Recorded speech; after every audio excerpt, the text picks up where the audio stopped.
The MC of our story was the strongest mage of mankind, the first who reached the 9th circle of magic. Together with a team of the best warriors and a legendary hero, he stood against the Demon King and his army. Unfortunately, the hero was not so legendary and died first before they reached the final battle. Without the hero, it was impossible to defeat the Demon King, but their party valiantly decided to try it out. They fought bravely and desperately, but failed.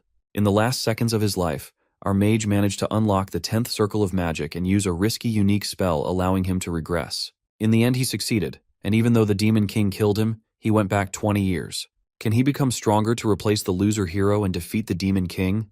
Let's find out. Confused, he realizes he is back in his room, surrounded by familiar comforts. He asks his butler for the year and date, but the butler is surprised, thinking he may have hurt his head. He tells him he's fine and asks again. The butler says it's the 4th month of the 32nd year, meaning he has been sent back 20 years. The realization strikes. He must have used regression magic, a rare spell with a nearly 1% success rate. Excitement at this second chance rushes through him, but discouragement follows when he sees how much weaker his magic is now. Only 3 incomplete magic circles remain, few for someone from the Walpurgis Marquillos family, known for their mastery of magic. Bandages wrap his body, making him wonder if he was beaten after ending his engagement with Isan Lindell, his former fiancée, at the age of 20. The butler confirms his guess. His young master asks about Isan's family's reaction. The butler tells him the Ducal family hasn't responded yet, which he assumes is due to their own problems. Mikhail dismisses the butler. Before leaving, the butler tells him he cannot meet the young lady. Once the butler finally leaves, his young master remembers the time when the hero, Siegfried, told him not to kill anyone unnecessarily. Siegfried caused trouble because of his self-righteousness. He always saw himself as the chosen one and had no fear, refusing to use any cowardly tactics against the enemy. Our boy vows not to make the same mistake. News of his awakening reaches his father, who instructs the butler to stop his son if he tries to reunite with the princess. The butler hesitates, but agrees to inform him if it happens. Mikhail knows he must become stronger to defeat the demon god. His first task is to fix the chaotic flow of magic circles within him. These disordered conduits had caused him problems in the past. Alone in his chamber, he begins the difficult process of stabilizing himself, focusing on correcting the direction of mana flow, a key factor in controlling magic. At the time, it is widely believed that mana should flow in a clockwise direction, shaping how magic is practiced. However, our boy does not blindly follow this belief. He proposes a new idea. Mana flow is not limited to one direction. This becomes the basis for what he calls the free circulation method, a training approach that challenges traditional practices. The method relies on creating multiple 12 circulation points in the body, allowing mana to flow through them simultaneously. It is a risky approach, as it carries the danger of overloading the body. An ordinary person would not survive the strain, as their body would likely break apart under the pressure. Our boy is no ordinary man. As the 9th circle archmage, he begins the process. The mana within him shifts, forming a complex network of circles. The effort takes a heavy toll, leaving him exhausted and drained. Yet, the results are clear. His once chaotic magic circles are now stable, allowing him to use mana with unmatched efficiency. He discovers he has reached the 4th circle of magic, an important step in his pursuit of mastery. With this new ability, he begins exploring multicasting, the skill of casting 2 spells at once, known as double casting. This is a challenging feat, marking his growing skill and determination. Double casting is typically reserved for mages of the 7th circle, but Mikhail's free circulation method gives him exceptional mana control, enabling him to achieve this feat despite being at the 4th circle. He glimpses the vast potential ahead of him, though his mana reserves are a clear limitation. He can't maintain this extraordinary power for long, but it is enough to begin his plans. As time passes and his thoughts settle, the door to his chamber bursts open. His father, an imposing and angry figure, enters, furious at our boy's lack of subtlety. His father's voice booms as he demands answers for his son's reckless actions. Instead of making excuses, Mikhail surprises him by admitting his mistakes. His candid confession leaves his father stunned, as his son openly acknowledges the shame he has brought to their family. The consequences are dire if his father's threats are serious. He promises to break his son's legs. Mikhail has no intention of accepting his father's threats. Instead, he urges him to listen to his carefully crafted plan. Our boy argues that the Duke of the Lindell family was wrong to demand an engagement annulment.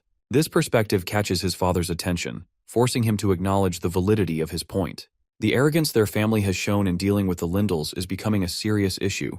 It is time for our boy to present the core of his bold plan.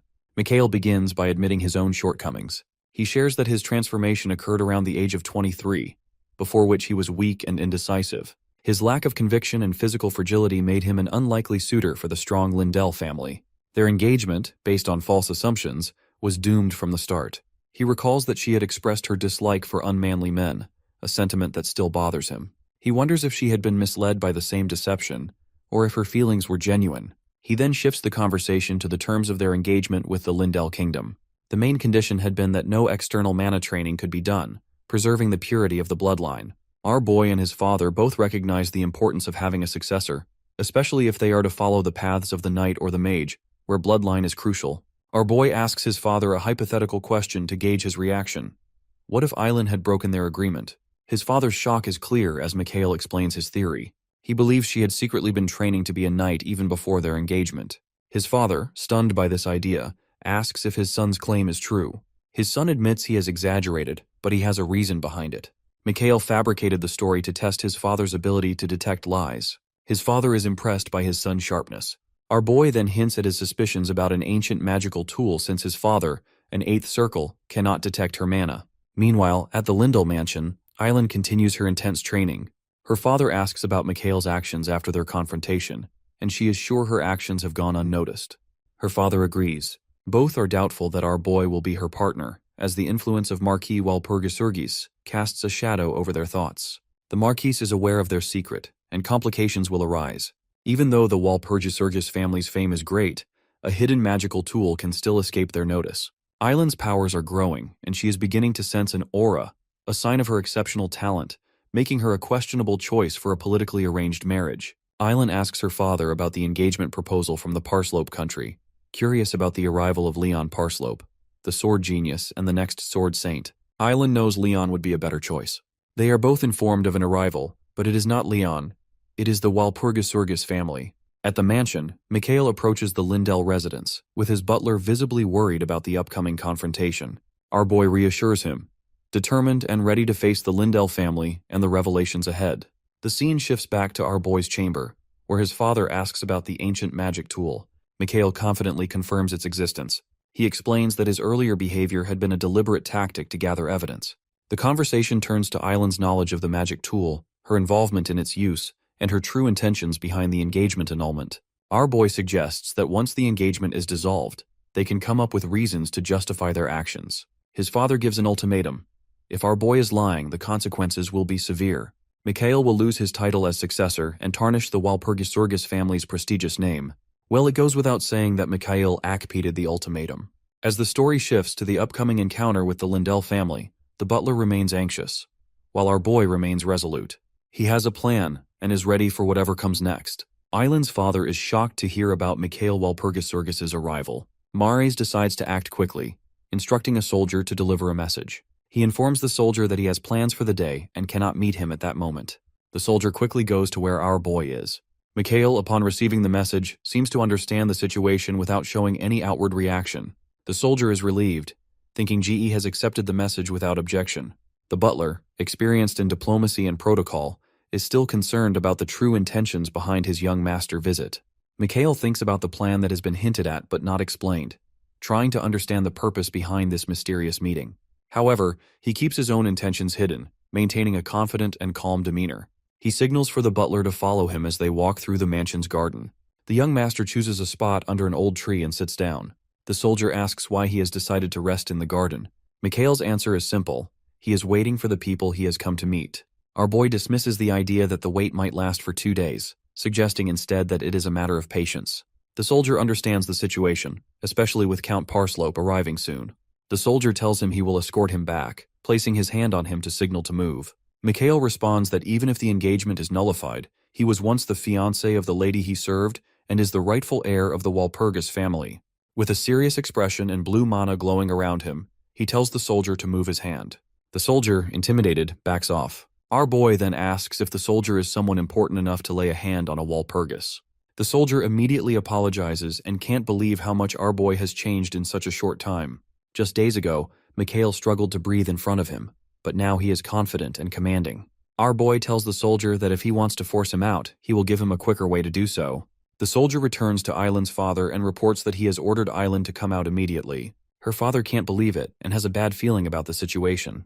The soldier offers to remove Mikhail by force if given the order. Island's father declines, saying that this situation can't be solved with force. Island then decides to go out by herself, telling her father that she can simply turn him away like last time. She instructs the soldier to take her to the gate where he is waiting. However, the soldier notices a change in Mikhail's demeanor.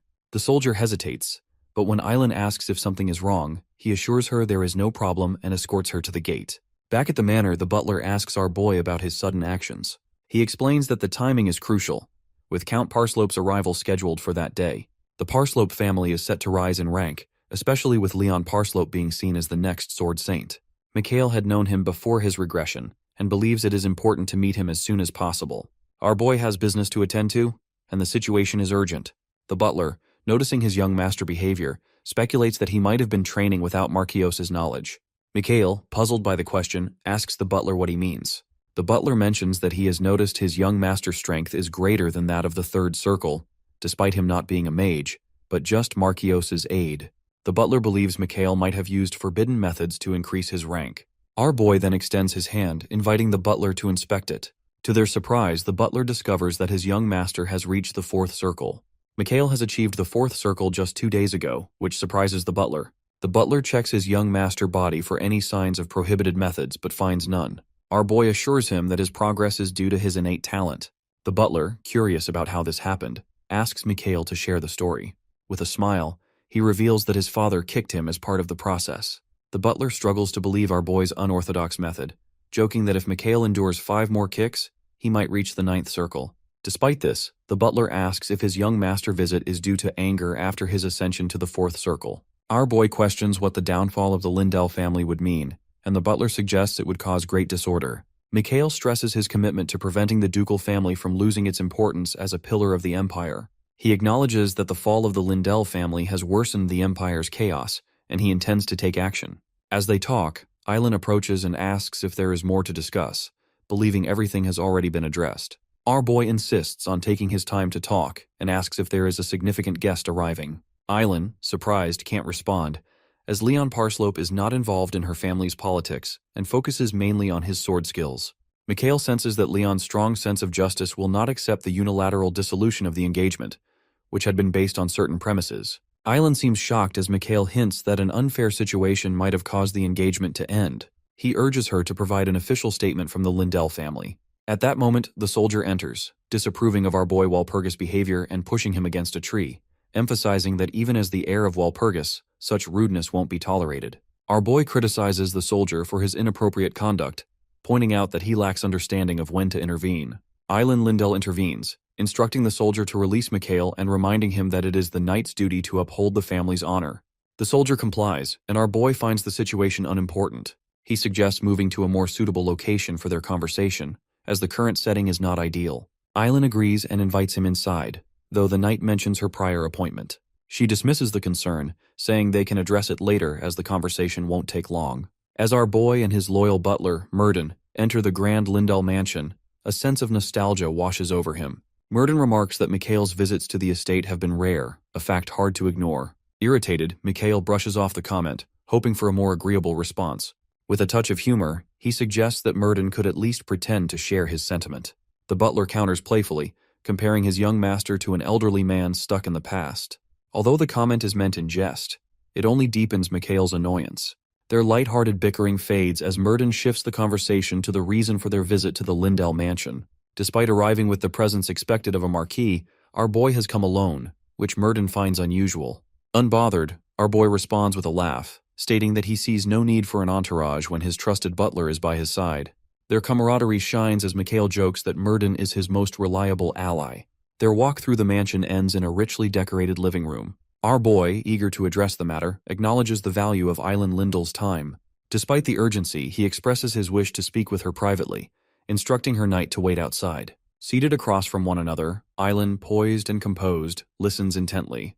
Mikhail wastes no time and accuses her of lying to him. She remains calm, asking him to elaborate. With a resolute tone, our boy raises the matter of the solemn promise between their noble families, a promise prohibiting mana training when engaged. He presses her to recall the agreement, his words firm and unwavering. Island's expression shifts subtly as a hint of unease flickers across her face. However, she denies any breach of the promise, asserting that her family has upheld the agreement. To To her, our boy's accusation appears baseless, though the tension in the room lingers. Mikhail remains firm, stating his intent to personally verify Island Lindel's claims. Though he isn't in a rush, doubts linger in his mind about the fairness of the Lindell family. To resolve the matter, he proposes settling it in front of a neutral and respected party, the Parslope family. A grand carriage arrives at the Lindell mansion as the scene shifts. Leon Parslope steps out, taking in the stark contrast between the grandeur of the Lindell estate and his own family's modest surroundings. The Lindell mansion stands unmatched in its splendor, a testament to their status. As the Empire's fifth-ranked knight, Leon senses the gravity of the day's events. His hand instinctively rests on the hilt of his sword, prepared for any challenge. The idea of a friendly duel crosses Leon's mind, intriguing him. However, his loyal knight advises caution, stressing the importance of diplomacy and discouraging any provocation toward the Lindell family's esteemed guests. With a reluctant nod, Leon sets aside his enthusiasm, understanding the wisdom in the advice. Their conversation shifts to the recent move of the Parslope family to the Empire's center. Leon reflects on his father's insistence on relocating, curious about the reasons behind the decision. The knight explains that the Count family sought to escape the Empire's border, a location often viewed as unfavorable for nobility. Border families, often overlooked by the Emperor, risk fading into obscurity. This fear compelled the Count family to seek better opportunities at the Empire's heart. Talk of nobility naturally transitions to the engagement cancellation between Island Lindell and our boy Walpurgis. Familiar with the noble families involved, Leon finds the decision puzzling and wonders if there are hidden motives behind it. The knight assures him there's nothing suspicious about Island. As a member of the Lindell family and the Walpurgis lineage, her reputation is beyond question. However, rumors surrounding our boy suggest he might not have been the best match. Leon, sensing the situation's complexity, resolves to uncover the truth. There's more to this than meets the eye, and his instincts tell him it's worth investigating. Meanwhile, back at the Lindell mansion, Island was startled by the depth of Mikhail's knowledge regarding the sacred promise between their families. His assertiveness unsettled her, his piercing gaze seeming to peel away any veneer of certainty she tried to maintain. The weight of his scrutiny was palpable, as if he were silently demanding answers she wasn't yet ready to confront. Though his presence carried an air of authority that was difficult to ignore, Island held on to her composure. She acknowledged his standing, not just as a guest in their home, but as the official representative of the Walpurgis family, fully entitled to investigate the truth behind her family's actions. With deliberate precision, our boy pulls out the emblem of the Walpurgis family. The glint of the artifact catches Island's eye, and for a moment, her usually calm demeanor falters. The emblem's significance is unmistakable. Our boy explains that it grants him the authority to represent the Walpurgis family in all official matters, leaving no room for dispute. By presenting the emblem, our boy makes it clear that the Walpurgis family is now tied to the discussion. Any dishonesty will not only reflect poorly on the Lindell family but also make Island an adversary of the Walpurgis family.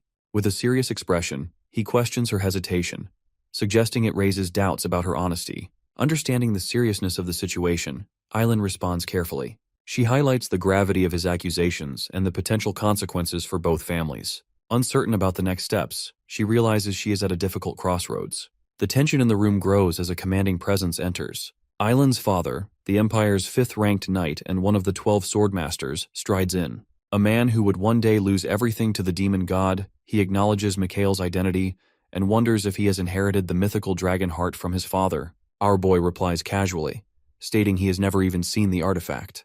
The Duke reflects on the secretive nature of Marquis Walpurgis, who has kept the dragon heart hidden, even from his own son.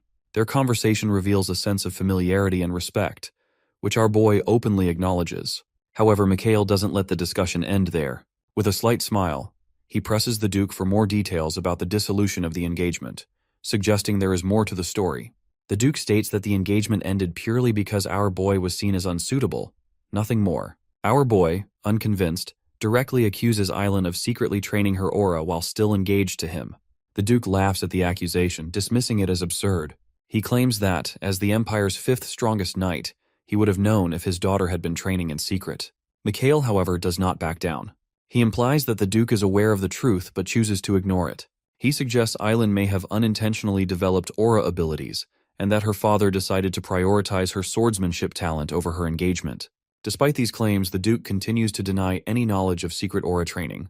Privately, our boy acknowledges that the Duke has acted cleverly. The magical tool concealing Island's aura has even eluded Mikhail's father's perception. Additionally, the Duke's strong aura makes it hard for Mikhail to read his true intentions. In a bold move, Our boy reveals that he has detected the hidden aura. Both Island and the Duke are stunned by his ability to uncover the truth.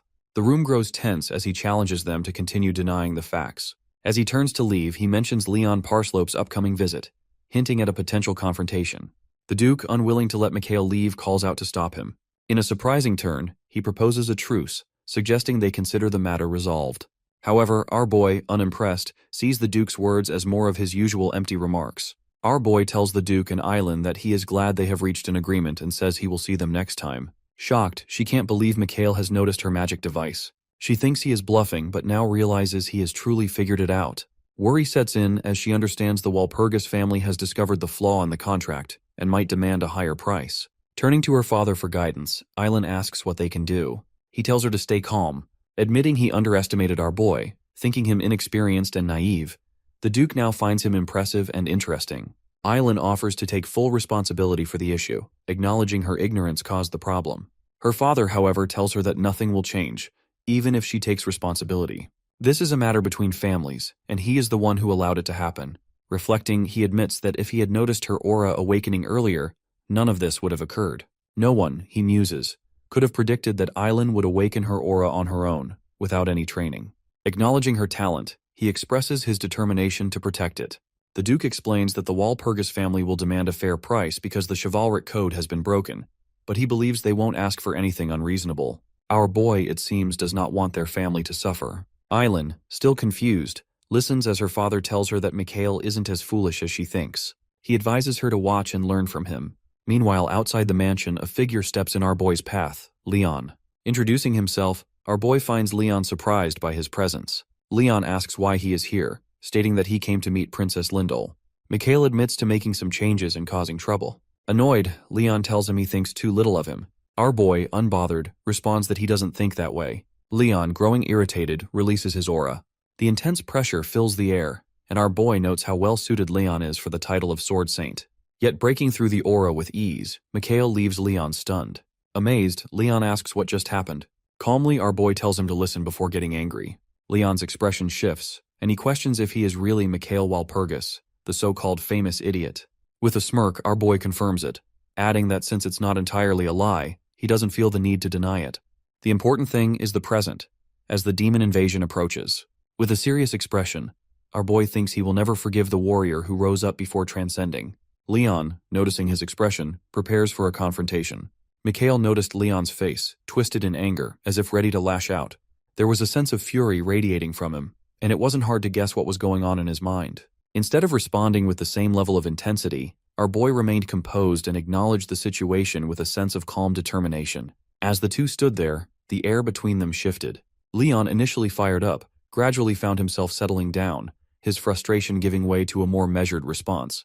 In his past life, our boy had often been prone to anger, but over time, he had learned to control it, using it sparingly and with purpose.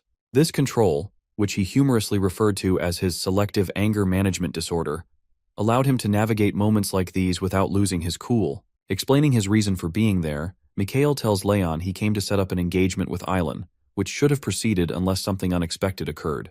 Leon, suspicious, asks if this interference is because he's angry about his engagement being broken.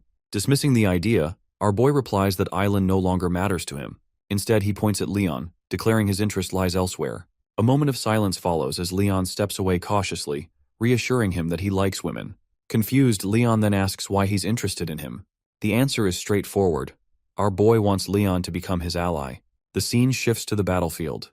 Before Mikhail's regression, Leon is on the verge of death. Our boy acknowledges the fatal nature of Leon's wounds, recognizing the inevitable outcome. He reflects on how, had Leon begun aura training a year earlier, he might have defeated his enemy without losing his life. Despite his condition, he can't help but admire Leon's accomplishment, defeating Violon Algum, the commander of the demon god's third army. Mikhail recalls how an entire army was required to bring down the commander of the demon god's second army, but Leon paid the ultimate price for his victory. Our boy looks at Leon, wondering if he has any final words. Leon, despite the toll on his body, seems resigned, knowing it's too late. He places a hand on Leon's head, telling him to rest. Moments before drawing his last breath, Leon silently questions the truth behind the idea that he could never become a warrior. The scene shifts back to the present, where Mikhail and Leon sit together across a table. Our boy mentions a rumor circulating within the Divine Education Bureau. Leon nods, acknowledging the prophecy about a warrior destined to prevent the coming disaster. Leon, uninterested, dismisses the mention of a prophecy, claiming it's not the first time such predictions have been made. He questions why anyone would care about something without clear consequences. Our boy responds, explaining that the prophecy is widely known across the Empire. Leon laughs it off, but Mikhail reflects on the looming threat of the demon god. He recalls Cassandra's prophecy, which surfaced before the first singles began appearing. Unlike others, this prophecy spread worldwide, yet no one truly believed it. Nothing will change until something significant occurs, and people will continue to ignore it. Except for our boy. He states that it doesn't matter whether Leon believes in the prophecy. What matters is that he wants Leon to join him. Leon dismisses it as nonsense, expressing no interest in entertaining such ideas. As he prepares to leave, Mikhail brings up the Mulier Aura training method, which stops Leon in his tracks. Surprise flickers across Leon's face as he questions the truth of the claim. Our boy explains that even the greatest sword saints struggle to improve, but it's in moments like these that breakthroughs in swordsmanship begin. Having heard this directly from Leon, our boy trusts the information. He reminds Leon that the seasoned blade Muller, one of the pioneers of aura training, was among the top 5 swordsmen in history. Leon, skeptical, asks what this has to do with him. Mikhail reveals that if Leon agrees to his proposal, he will teach him the complete aura training method Muller left behind. Leon is taken aback, as Muller only left behind an incomplete book. As Leon trains using Muller's partial method, our boy reveals that he remembers the missing half of the aura training method. He explains that he's not asking for much in return. He doesn't care about Leon's engagement or status. He only wants Cassandra's prophecy. Our boy asks what Leon will choose. Leon, conflicted, doesn't understand why Mikhail is so determined to risk his life for the prophecy. Still, he admits he's tempted by the complete aura training method and can't let it slip away. He recalls rumors about his own foolishness, how the Lindell family even requested to break off his engagement with their princess. Leon wonders who he really is. Curiosity grows as Leon asks if our boy truly doesn't care about the engagement with the Lindell princess. Mikhail confirms that it doesn't matter to him, as she isn't important right now. He adds that the Walpker family isn't easily swayed. Leon sees the confidence in our boy, as if he doesn't care at all about what others think of him. Intrigued, Leon reflects on his first impression of him, which had been terrible, but now he's beginning to think maybe he's not so bad. Leon challenges him to prove he knows the Mulier Aura training method. Without hesitation, Mikhail tells Leon to follow him, and he'll demonstrate. They head to a nearby training ground. Leon asks if they're allowed to use someone else's training area without permission. He assures him that he already secured permission. As our boy swings the sword, he finds it heavy, and uses strength magic to enhance himself. Then, he tells Leon that he will demonstrate the Mulier Aura training method. He explains that Muller's method is twice as efficient as other training techniques, which contributed to Muller's fame for his efficiency. While the principles of Muller's method are similar to other techniques, it's the execution that sets it apart. The Mers Aura training method imprints a unique engraving on the user's body. Unlike other methods that cap at a limit of 40, Muller's method raises the limit to 70. Mikhail asks Leon to awaken his aura so he can observe it. Leon does so, and our boy notes that while it's not very distinct, it's definitely the engraving of Muller's aura. Curious, our boy asks if Leon has learned part of Muller's technique. Leon confirms he has, but admits it's incomplete, and it's all he can manage for now. Mikhail is surprised that Leon found the Mers training manual. Leon explains that he was lucky, spending a long time searching for it, and finally finding it with his father's help, only to discover it was half complete. Our boy reflects that this outcome was inevitable since it was Leon's first time with a training method. The old Leon had predicted his end and passed down the training method to Mikhail, though he hadn't expected things to turn out this way. Deciding it's time to return the technique to Leon, Mikhail tells him to watch carefully as he demonstrates a few swings using the method. Relaxing, he channels mana into the sword and begins the demonstration. Leon is surprised. It really is the Mulier Aura training method.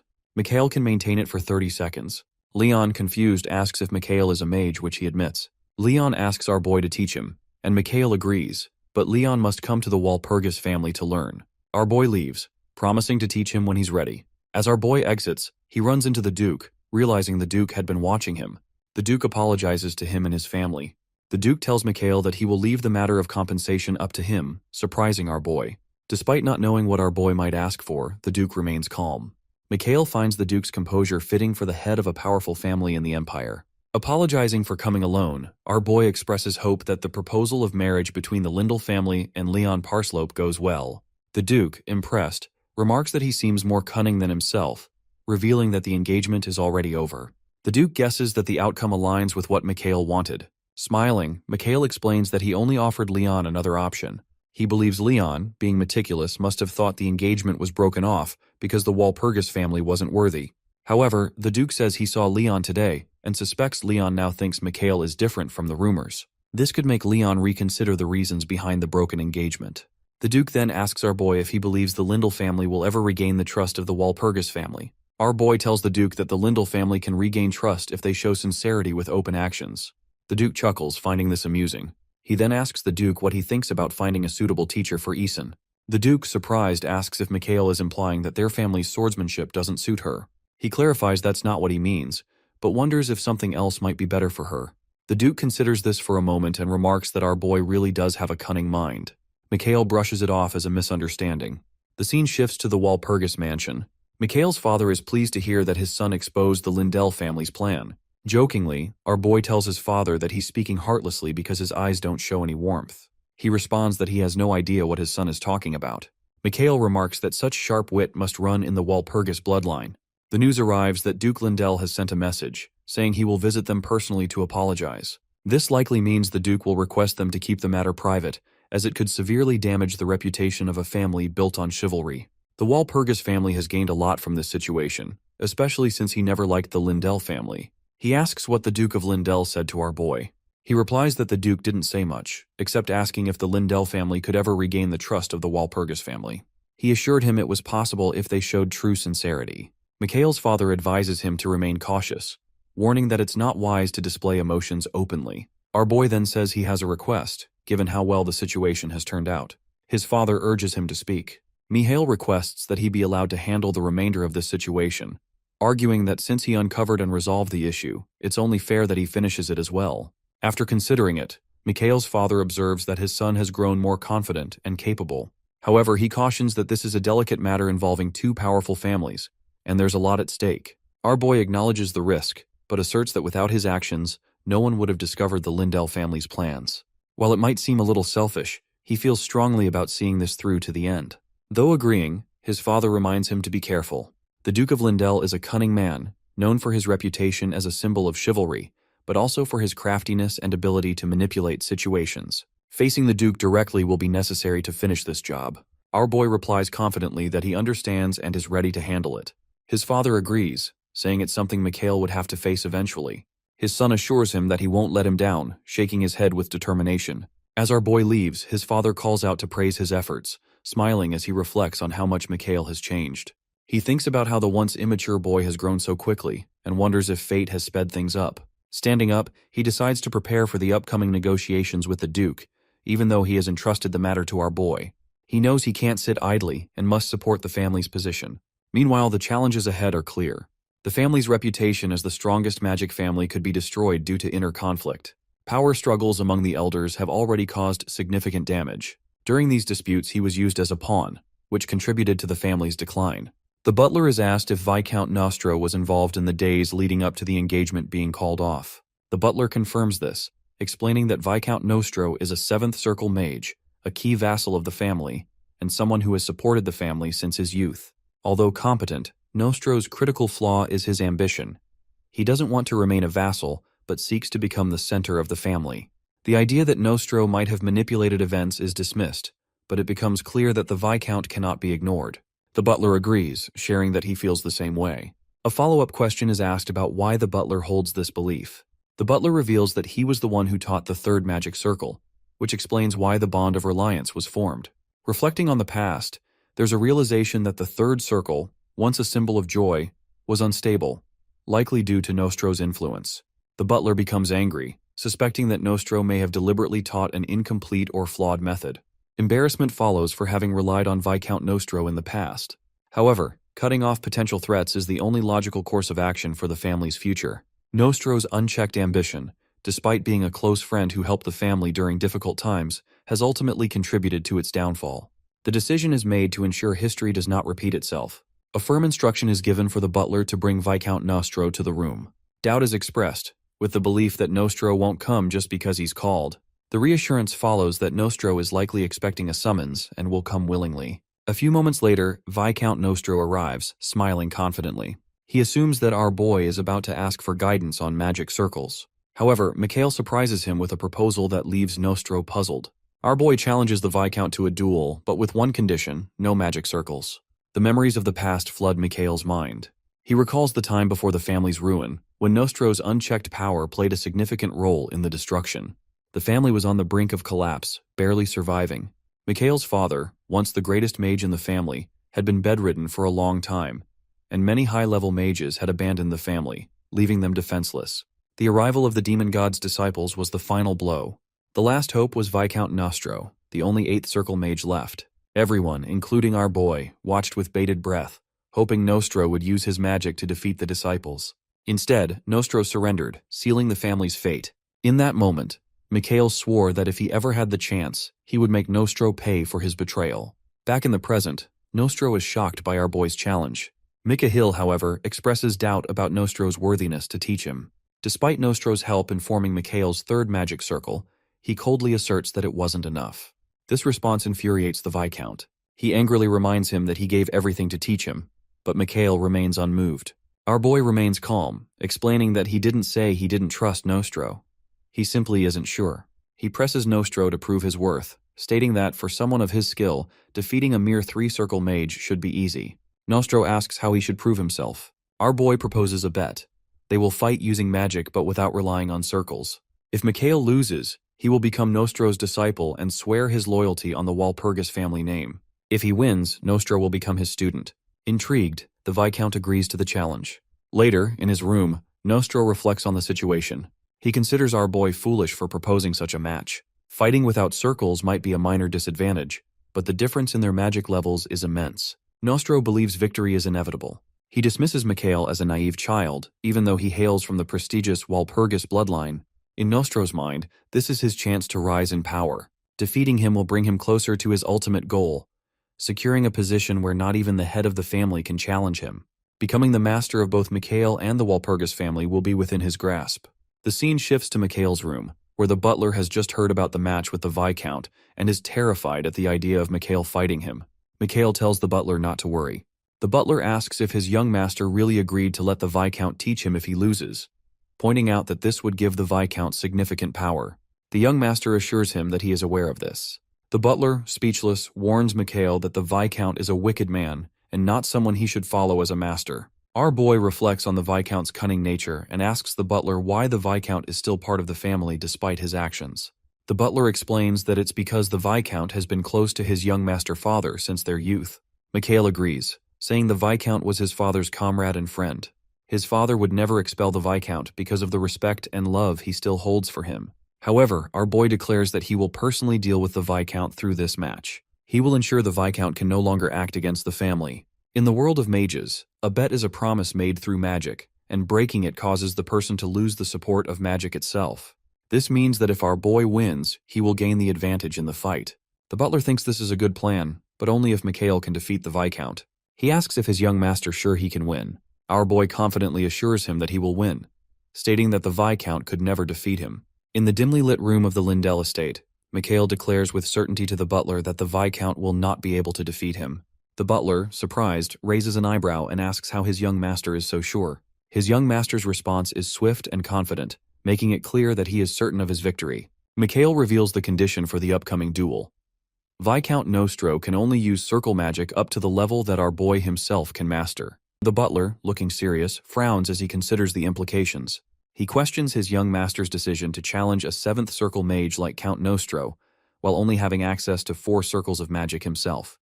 Still doubtful, the butler asks Mikhail again if he is serious about the challenge. Frustrated, the butler pulls a folded document from his coat pocket, a resignation letter, showing his dissatisfaction with his young master's bold decision.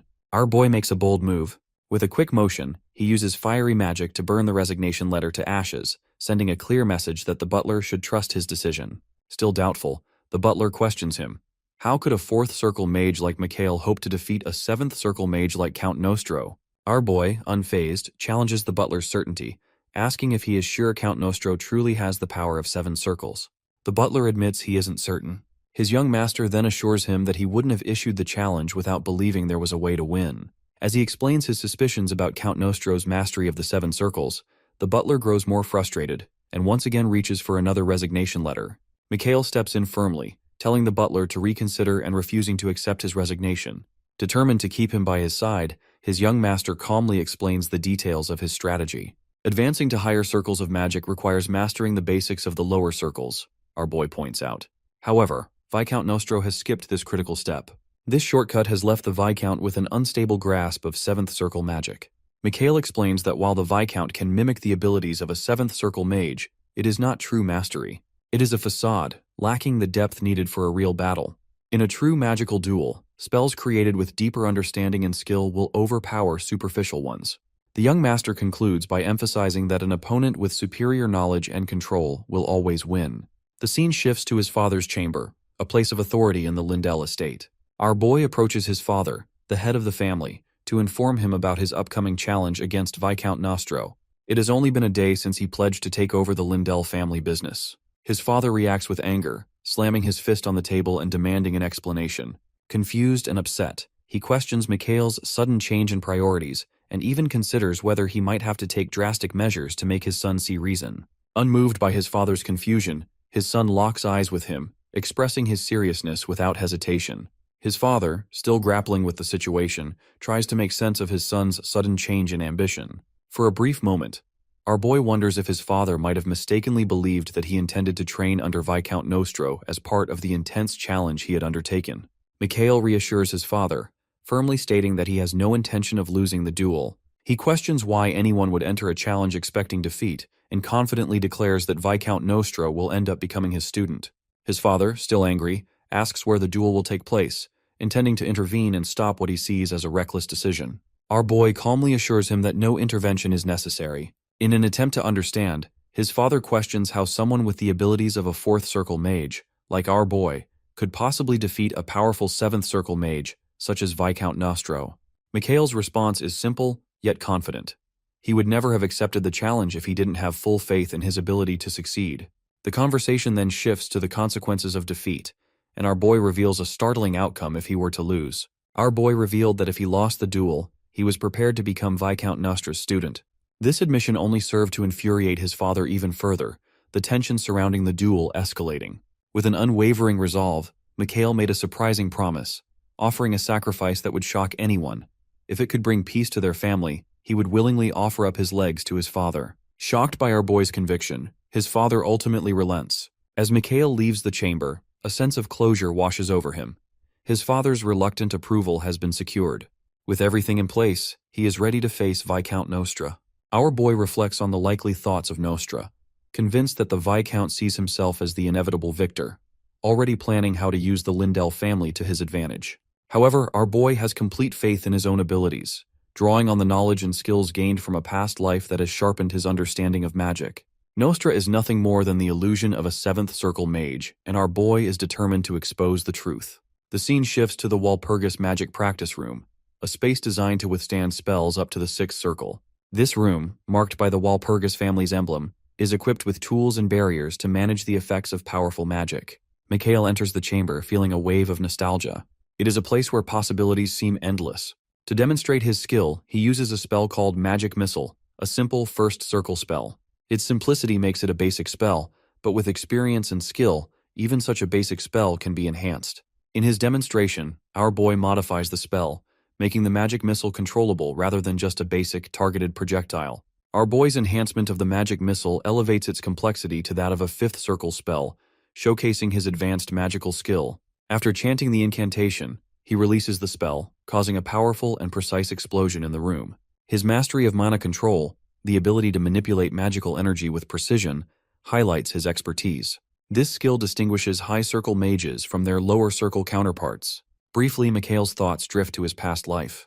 Although his body is now youthful, his mind retains the wisdom and knowledge of years past, deeply ingrained within him. With the demonstration complete, our boy has an hour left before his duel with Viscount Nostra. He decides to use this time to further study his magical repertoire, preparing himself for the critical battle. This confrontation will determine not only the future of the Lindell family, but also the fate of the Walpurgis domain. In the world of magic, there is a clear divide between those who genuinely understand the mystical arts and those whose power is merely an illusion. Our boy is determined to prove where he stands. Viscount Nostra collapses to his knees, clutching his chest in pain. The confident aura fades as he struggles to breathe, his composure slipping. Mikhail's father, a commanding and dignified presence, steps forward, inquiring about the nature of the wager between the two. The Viscount, recovering from the pain, admits that Mikhail initiated the challenge, his voice tinged with satisfaction, as though believing the duel would push our boy to reach new heights as a mage. Mikhail's father expresses his concern, reminding the Viscount of the countless times he has supported him, stressing the long-standing bond between them. This connection is what brings him here, as a witness to the duel that will determine much for their families. Viscount Nostra, his smile masking deeper thoughts, acknowledges the role Mikhail's father has played in his life, showing respect. He then nods in recognition of the favors Mikhail's father has extended. Yet, Mikhail's father, now serious, asks a pointed question that causes the Viscount to falter in confusion. He does not fully grasp the meaning behind it and looks to Mikhail's father with uncertainty. Sensing the weight of his father's words, Mikhail shifts his focus back to the duel. His resolve strengthens, bolstered by his father's support, though he is already determined to succeed on his own. As preparations continue, Mikhail's father acts decisively, casting a spell that summons massive azure chains to encircle the Viscount, sealing his magical abilities. According to the agreement, the Viscount is restricted to using no magic above the 4th circle for the duration of the duel. Despite these restraints, the Viscount remains unshaken, turning to our boy with an unreadable expression. The duel begins, and the Viscount casts slow, intending to hinder our boy's movements and gain an advantage. In response, Mikhail immediately counters with confusion, a spell that disrupts the flow of the Viscount's mana, preventing him from completing his incantation. Taken aback by the interruption, the Viscount is surprised by our boy's mastery over magic, far exceeding what would be expected from someone of his rank. Our boy's control reveals a level of understanding that the Viscount had severely underestimated. Regaining his composure, Viscount Nostra unleashes 2 powerful spells in quick succession, Fireball and Windbreaker, forcing them forward with force. He aims to show that the gap between magical ranks lies not just in the types of spells cast, but in the broader mastery of magical principles. Mikhail prepares for the incoming attack, swiftly casting Earthbreak to form a sturdy barrier in front of him. Despite his efforts, the combined force of Viscount Nostra's spells overwhelms the shield, shattering it in an instant. Without hesitation, our boy summons a second layer of defense with the mana barrier. A powerful shield materializes around him, absorbing the impact of the Viscount's magic effortlessly. The contrast in their magical prowess becomes glaringly clear. Our boy realizes the truth in the Viscount's earlier words about bridging the gap between physical strength and skill. While physical combat often hinges on raw power, magic offers a different kind of battlefield, one where strategy, intellect, and calculated mastery can tip the scales. With renewed confidence, Mikhail presses forward, wielding his spells with growing precision. Magic, he knows, holds the potential to accomplish feats that transcend the ordinary. He begins by casting Magic Missile, a simple first circle spell, but elevates it far beyond its basic form through multicasting. Pink mana swirls around him, enveloping him in a vibrant aura that pulses with energy. The unassuming spell now carries the intensity and complexity of magic from higher tiers. Releasing the enhanced spell, our boy directs the concentrated arcane force toward Viscount Nostra. The Viscount anticipates the attack, summoning a protective shield that absorbs the blast with a deafening clash, demonstrating his own proficiency in magic. Viscount Nostra maintains his composure, his confidence unshaken, dismissing our boy's assault as ineffectual. However, the battle takes a sudden shift. Mikhail, his focus unwavering, chants the incantation for Explode. A surge of magical energy erupts from his hands, creating a massive explosion that tears through Viscount Nostra's protective shield. The Viscount, stunned by the sheer power of the attack, is left struggling to grasp the magnitude of our boy's abilities. The explanation behind our boy's feat is clear yet profound. He has calculated the energy required for the spell and skillfully manipulated the magical parameters to amplify its strength. His strategic approach to magic pushes his capabilities far beyond the expected, underscoring his growing mastery. Frustration bubbles within Viscount Nostra, who, in his disbelief, strikes the wall in anger. Yet, despite his accusation, Mikhail stands resolute, his actions adhering strictly to the principles of the duel.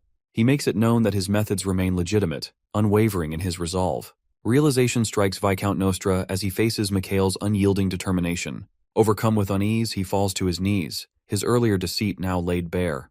Mikhail acknowledges the Viscount's admission, his expression softening slightly, but his focus remains unwavering. With newfound clarity, Mikhail casts another spell at Viscount Nostra. The Viscount, still recovering, summons his protective shield once again, bracing for the oncoming assault. The shield absorbs the majority of the energy, but the strain it endures is palpable. Frustration overtakes Viscount Nostra as he confronts the reality that he is being outmatched by a mage who has only just ascended. Regaining composure, Mikhail stands tall, his resolve strengthened. Determined to prove the power of a 7th Circle mage, he focuses on the task at hand, intent on demonstrating the true extent of his magical mastery. The battle is far from over, and he is ready to show that his control over magic is unparalleled. Viscount Nostra, unshaken by the previous exchange, remains steadfast. Undeterred by the previous efforts, he repeats his earlier spell, sending it hurtling toward our boy, anticipating another round of magical combat. As the spell nears, Viscount Nostra calls upon his protective shield once more. This time the shield is reinforced, a defensive move aimed at ensuring that no damage reaches him. The added layer intercepts the incoming magic and disrupts its flow, preventing the explosion that was expected to follow. The Viscount, with his magic at the ready, begins casting his own spell. Through the use of multicasting, a technique that allows multiple spells to be cast simultaneously, he begins the next phase of his attack. A fiery aura envelops him, and his eyes gleam with renewed purpose. Our boy's father watches, impressed by the complexity of the 4th Circle multicasting. For even among 7th Circle mages, performing multicasting at lower-tier spells is a rare and impressive feat, one that displays the Viscount's skill and dedication. With fierce determination, Viscount Nostra unleashes 3 potent spells at once, directing the combined energy toward Mikhail. The intensity of the spells marks the climax of his efforts, and he believes that victory is within his grasp. Both Mikhail's father and the Viscount are certain that the fight is nearing its conclusion, with the Viscount confident in his impending triumph. But something extraordinary happens. Our boy, displaying an incredible depth of magical control, counters the Viscount's barrage with ease. The combined spells dissipate in midair before they can even reach him, nullified completely. Our boy's father and the Viscount are left speechless, unable to comprehend how a newly ascended mage could so effortlessly neutralize such a powerful assault. Viscount Nostra, unwilling to concede, casts 3 more spells in rapid succession: Ice Spear, Demon Hands, and Sharpness Magic. He intends to overwhelm Mikhail with a full-on magical barrage. But in a surprising turn, Mikhail responds with a single, seemingly simple spell: Magic Missile. The force of his spell breaks through the Viscount's combined magic effortlessly, further underscoring the disparity between their abilities. Viscount Nostra is at a loss, unable to comprehend how his spells are so easily overpowered. It becomes increasingly apparent that our boy's innate talent for magic far exceeds the Viscount's years of experience. The gap between them is vast, one that cannot be bridged through hard work alone. The realization leaves the Viscount stunned, questioning the very nature of the disparity before him. Despite the overwhelming evidence of his growing strength, our boy downplays his abilities, attributing his success to coincidence. His father, however, presses him on the matter, suggesting that there might be more to it than mere luck. Mikhail, though, remains humble, offering only a simple response about his heritage, without elaborating further. Mikhail's father trusts him deeply, yet he questions his intent behind the recent battle. Curiosity rises. Was it to show off his abilities or to prove something more? The conversation turns to the role of the Viscount in our boy's life. While the Viscount is a trusted advisor and a friend, his father suggests that the Viscount may not be the best teacher for him. This prompts our boy to reflect on why he chose to showcase his skills to his father, rather than turning to the Viscount for guidance. Mikhail's response is clear. He has no intention of being taught by the Viscount. His actions, he insists, aren't driven by emotion or the desire for validation. There's no plan to remove the Viscount from his position, but Mikhail sees the situation differently. His understanding is shaped by the unique bond he shares with his father, the only person our boy considers an equal. The loneliness that comes with leadership has influenced his perspective, making him cautious about keeping potential threats close, even though he trusts his father not to cause harm. His father sees through this, realizing it's the reason for our boy's recent decisions. Mikhail accepts responsibility for managing the Viscount's role moving forward, determined to safeguard the future of the family legacy. In the Viscount's room, a sense of defeat lingers.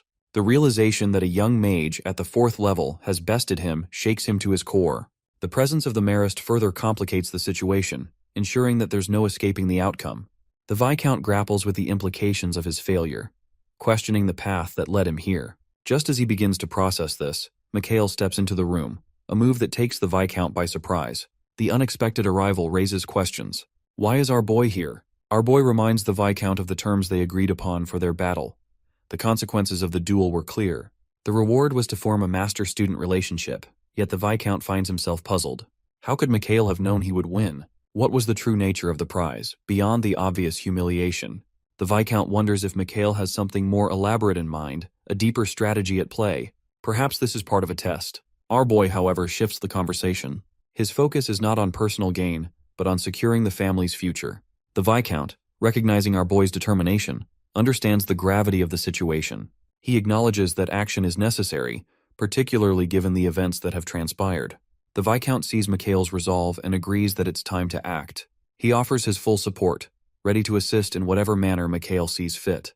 With a smirk, our boy takes control of the situation. He reminds the Viscount that the terms of the duel are clear. He is now the master. The Viscount, caught off guard by our boy's demand, is stunned. He hadn't expected to be commanded in such a way by his recent adversary, now turned student. Mikhail, with a serious and unwavering expression, makes it clear that his request is sincere. The Viscount, noticing Mikhail's determination, realizes that this is not a casual wager, but a serious commitment he has to face. Understanding the weight of the decision, the Viscount considers his options. He acknowledges that he needs to address the potential consequences of this bet, no matter the cost. He expresses his concerns to our boy, reminding him of his own status as a 7th Circle mage who had supported the Marquis and held a significant position. He feels that becoming our boy's student is not suitable for someone of his stature. Mikhail urges the Viscount to set aside those thoughts and not trivialize the importance of a mage's promise.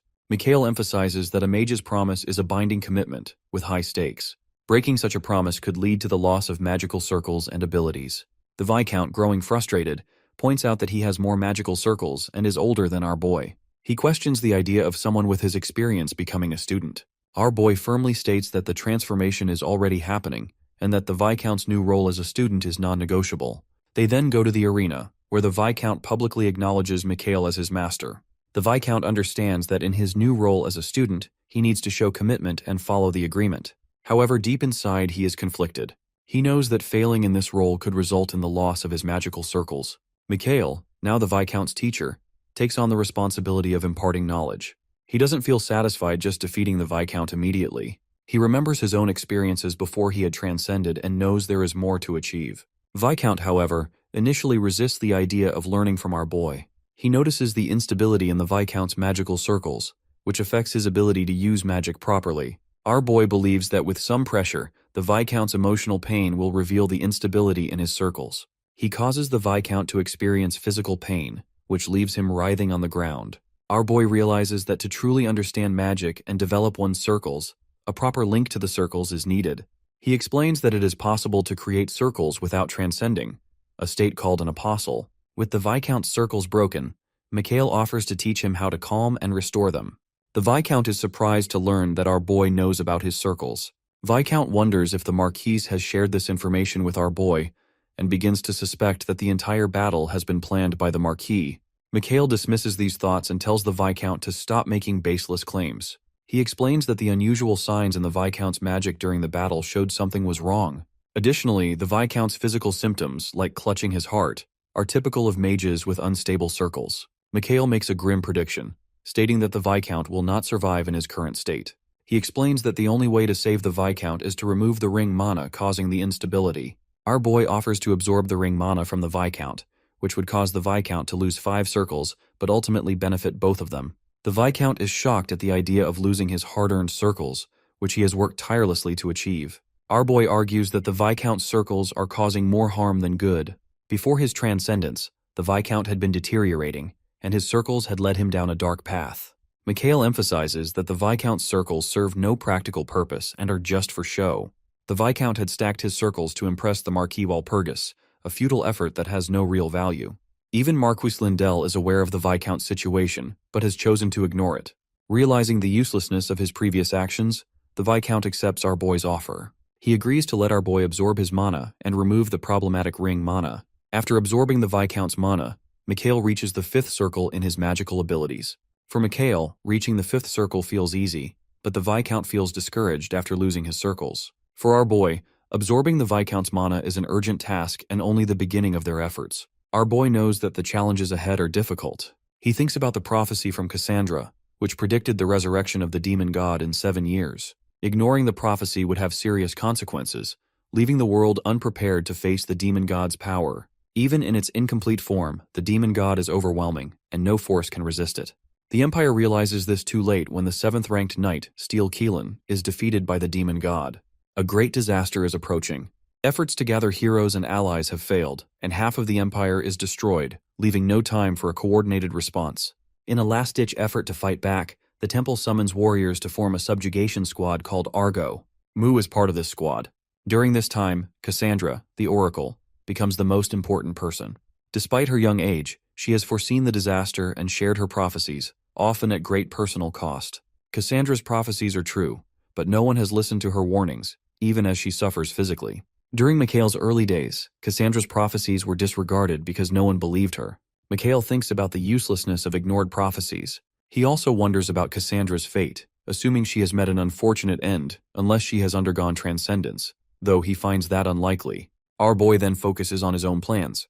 He decides to join the warrior selection but faces a problem: how to find Cassandra, who has left the temple after her prophecies were dismissed. He needs to contact her but doesn't know how. At that moment, our boy's butler enters, announcing a guest with business. The guest is Leon Parslope, an important figure. Mikhail meets with Leon, who asks about the training method Mikhail had mentioned earlier.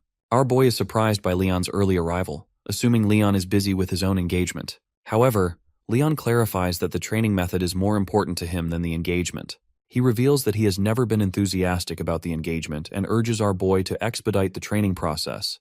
Mikhail introduces an unexpected condition to their agreement, much to Leon's annoyance. Leon questions the new stipulation, expressing his displeasure. Despite this, Mikhail assures him that the condition won't be harmful. Leon insists on knowing the condition, and our boy explains that it is related to a dungeon. Leon claims to know nothing about it, but our boy's sharp perception leads him to believe Leon is lying. He can see the uncertainty in Leon's eyes and accuses him of being a poor liar. Mikhail presses him further, revealing that Leon's father, Count Parslope, discovered the dungeon a year ago. Mana had been found in the dungeon, and Count Parslope declared it a mana stone mine. However, most of the investigation teams sent into the dungeon had gone missing. The financial strain from these expeditions was the reason behind the engagement with the Lindell princess. Leon is shocked that our boy knows about the situation, suspecting a spy within their family. Our boy clarifies that he learned the information from rumors among warriors, making it an educated guess, not espionage. Curious about the dungeon, Mikhail expresses interest in learning more. Leon asks Mikhail what is really happening, as most of their investigation teams haven't returned. They have named the place a dungeon, but it might as well have been a nightmare. A raid couldn't simply be launched into it. Mikhail thinks that the Parslope family has clung to the dungeon until the end, but now someone else has uncovered its secrets and claimed all the rewards. Our boy offers to help Leon by taking on the dungeon himself, replacing the investigation team. Leon is puzzled and wonders if our boy believes he can succeed where experienced mercenaries have failed. Mikhail, however, is confident and assures Leon that dungeon exploration is a basic task for mages. This irritates Leon, who wonders why Mikhail is so sure of himself. Our boy reassures Leon that his actions won't harm his family and might even benefit them by uncovering the dungeon's secrets, even if he fails. Grateful for our boy's offer, Leon considers the training ahead. Mikhail promises to teach him after they deal with the dungeon, and Leon agrees, though he mentions the final decision rests with his father. Later, Mikhail approaches his father to discuss the situation. His father is surprised by the news and reminds our boy of his commitment to look after the Lindell family, expressing confusion over the sudden change of plans. Our boy tries to explain that this new venture is connected to his previous promise. He mentions hearing that the Parslope family has become the new engagement partner for the Lindell family. His father wonders if Mikhail is planning to cause trouble there, but Mikhail reassures him that he has no such intentions. He also emphasizes the importance of a mage's word and his promise to Leon Parslope.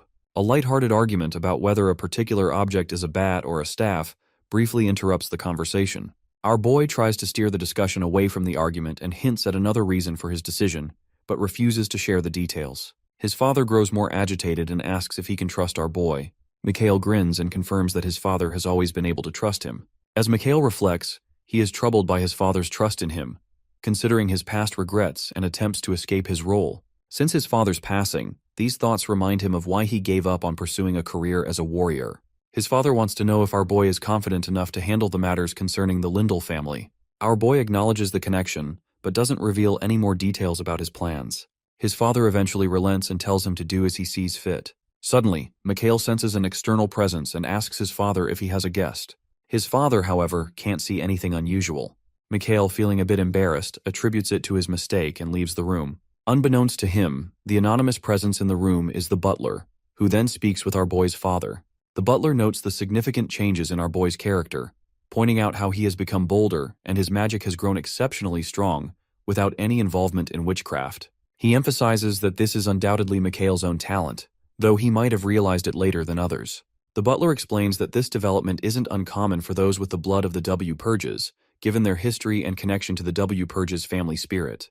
Mikhail's father decides that the butler should accompany our boy to the Pars Slope territory, as agreed in their contract. Later, as our boy and Leon prepare to depart, the butler, despite his own health issues, joins them.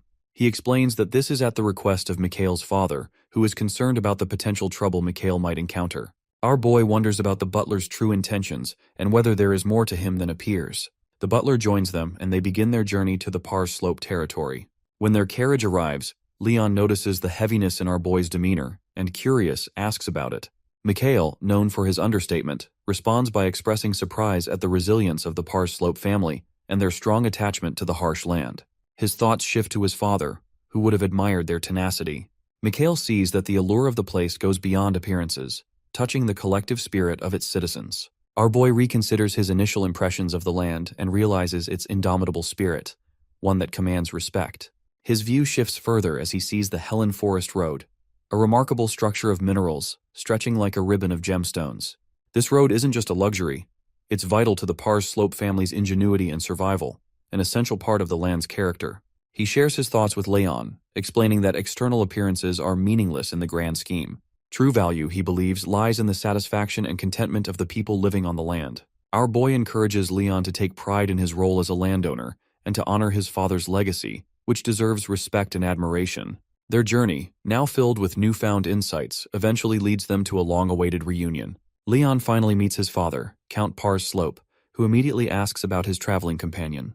Leon hesitates but reveals that Mikhail Walpurgis has accompanied him. The mention of Mikhail triggers a chain of events. The Count, visibly troubled, retrieves a vial of medicine, showing clear concern. Leon notices his father's reaction and urges him to calm down, trying to ease the tension in the room. As the Count's emotions settle, he gestures for Leon to explain more. Leon recounts their visit to the Pars Slope territory, revealing that our boy has come seeking an audience to deliver important revelations. The Count listens intently, intrigued by the news. But just as things seem to calm down, Leon adds a new detail, his voice filled with concern. The mention of the dungeon quickly spreads through the room, breaking the calm atmosphere. Unexpectedly, the Count bursts into laughter, as if some weight had been lifted from his shoulders. In that moment, he signs a document, announcing that he is stepping down from his position. Leon, stunned by this sudden decision, protests, his emotions in turmoil. However, his father remains firm, urging Leon to understand the gravity of the situation. The rise of the Walpurgis family now poses a significant threat to the Pars Slope family, putting the secrets of the dungeon at risk. Leon, both concerned and confused, tries to reassure his father, promising that the dungeon's secrets will remain protected. The solution, he explains, lies in an offer from our boy Walpurgis, a chance to preserve the sanctity of their sacred place. The Count listens intently, his curiosity piqued. The Count, eager to know more, asks about the offer. Leon calmly explains that it involves the complete molar training method, a revelation that shocks the Count. The importance of this revelation becomes clear as Leon goes on to explain that Mikhail knows the complete molar training, which has led them to this point. The Count's interest deepens at the mention of this rare and valuable skill. Leon further elaborates that the promise made between Mikhail and himself involves transferring the knowledge of the molar training. The Count, understanding the importance of mage promises, begins to grasp the significance of the situation for the dungeon and the Pars Slope family. The true weight of the dungeon's heart is revealed to our boy Walpurgis, who is willing to trade the sacred molar training method for it. This stirs a burning question in the Count's mind. What secrets are hidden deep within the dungeon's depths? The desire to uncover those secrets grows stronger with each passing moment. With a determined resolve, Count Pars Slope decides to speak directly with our boy, prepared to confront the truth behind the offer. Meanwhile, the butler, ever composed and loyal, struggles with his growing concerns. He expresses his anxiety to Mikhail, focusing on the sanctity of the dungeon, which holds immense historical and traditional importance.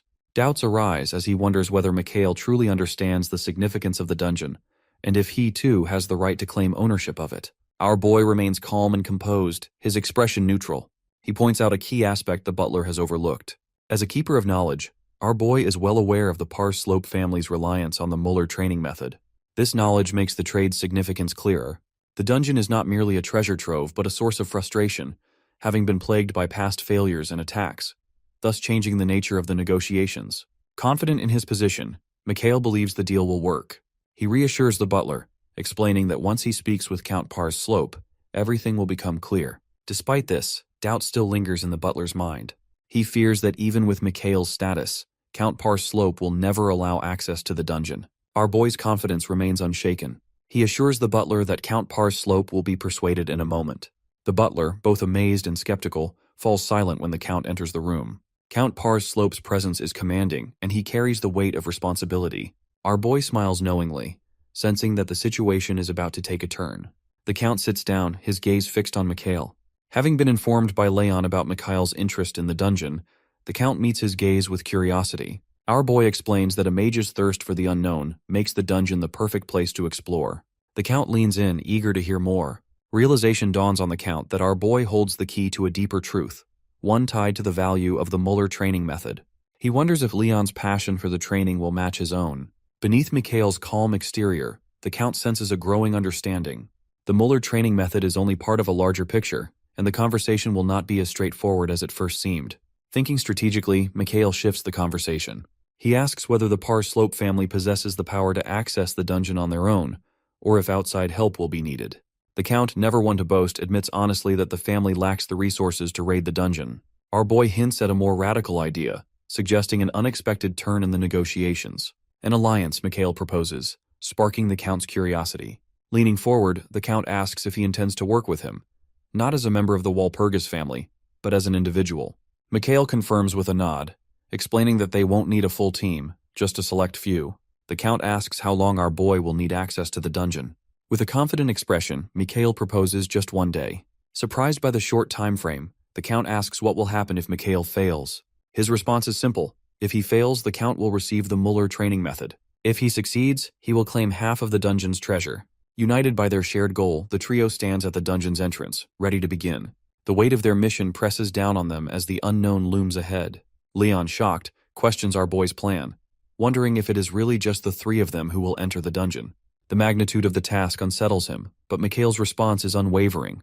Only those without doubt can proceed. As Leon prepares to step forward, our boy halts him, pointing out a hidden danger. A trap, he warns, lies ahead, and rushing in unprepared will lead to disaster. Leon, curious, asks about the trap and why they can't simply enter. Our boy explains that this dungeon is unlike any other. It is a living entity. The dungeon reveals its secrets as Mikhail illuminates the darkness. Unlike anything they've encountered before, it functions as a living organism, drawing energy to sustain itself.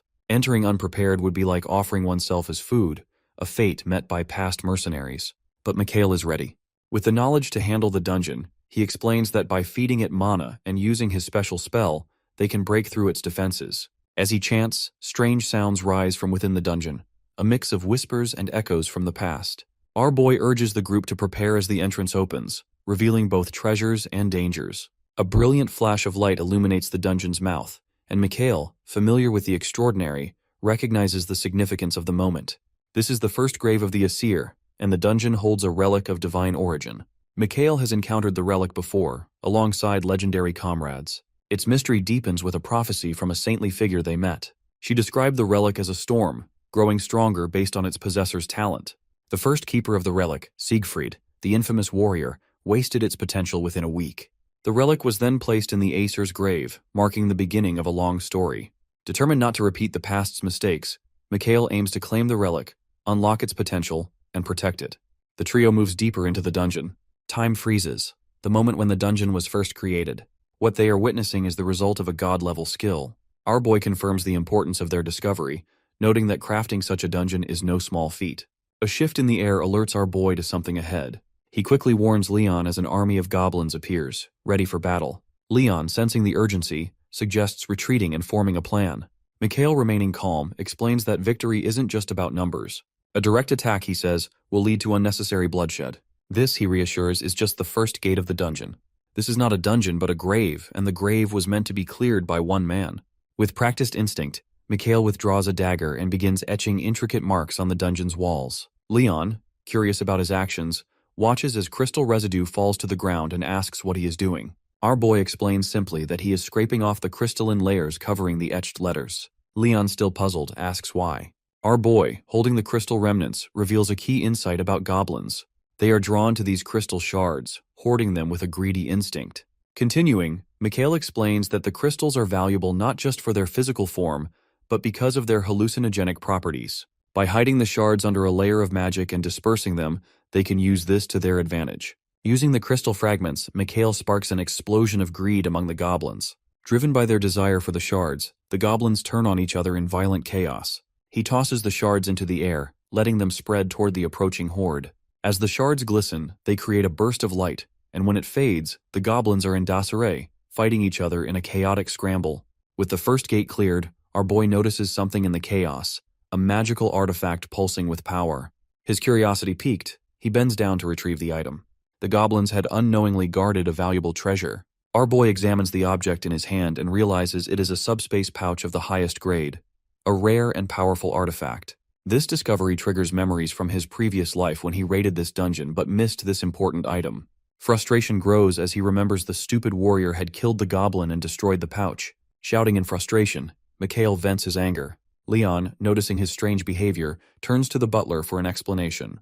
The butler, used to Mage's eccentricities, reassures Leon that there is no need to worry. Examining the subspace pouch, our boy realizes it is the same one he lost in his previous life. As his frustration fades, he recognizes that finding it in the dungeon is significant. It could be a game changer for their journey.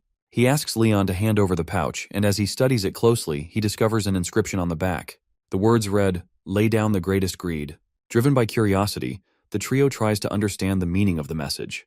The butler, experienced in deduction, suggests it might be a clue for the next stage of their journey. Attuned to the intricacies of the living dungeon, our boy concludes that the message, "greatest greed," must be connected to something deep within the dungeon's depths. His thoughts turn to the Goblin King, a powerful figure among the goblins. He believes the Goblin Chief, as the embodiment of greed, holds the key to the puzzle. Mage suggests they must obtain a Goblin Chief stone and place it inside the infinite subspace pouch. Leon, eager to contribute, volunteers to handle the task. However, doubt flickers in Mage's eyes as he quickly refuses. Frustrated by the rejection, Leon questions why a mage would be better suited for the job. In that moment, an idea strikes him, turning the task into a test of skill. Leon proposes a wager. Both he and our boy will try to obtain a Goblin King stone, and the one who retrieves the better stone will win the infinite subspace pouch. Our boy accepts the challenge, and they both set off on their attempts. Leon unsheathes his sword with precision and successfully secures the Goblin King stone, his skill evident in the clean retrieval. Not far behind, Mage expertly retrieves his stone, which pulses with the lingering mana of the Goblin King. Leon, though impressed, realizes he has been outperformed. Mage places the stone into the infinite subspace pouch, and a key materializes before them. A massive door opens, revealing the next step in their journey. For our boy, this is a significant moment. He recognizes that he has never gone beyond the fourth gate in his previous life. A smile forms on his face, suggesting he has found a valuable shortcut. The trio moves through an ornate door and steps into a dimly lit chamber where their footsteps echo in the stillness. Leon, the youngest member of the group, grows curious about our boy. He turns to the trusted butler and asks why he doesn't seem to fit the typical mold of someone his age. The butler explains that Mage is the subject of many whispers and rumors, which turn out to be true. However, these rumors are more complex than they seem. Our boy is not the perfect example of skill, charisma, and insight that one might expect. He shares this fact only because he has chosen to reveal it.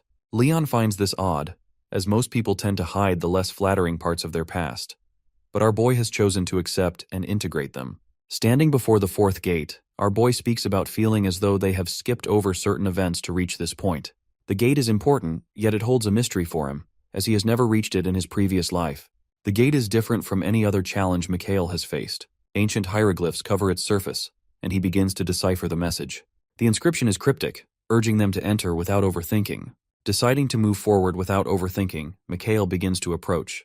Leon, cautious, suggests they proceed carefully. He understands the importance of being cautious when facing the unknown. Mage agrees, acknowledging they don't have enough information to make a fully informed decision.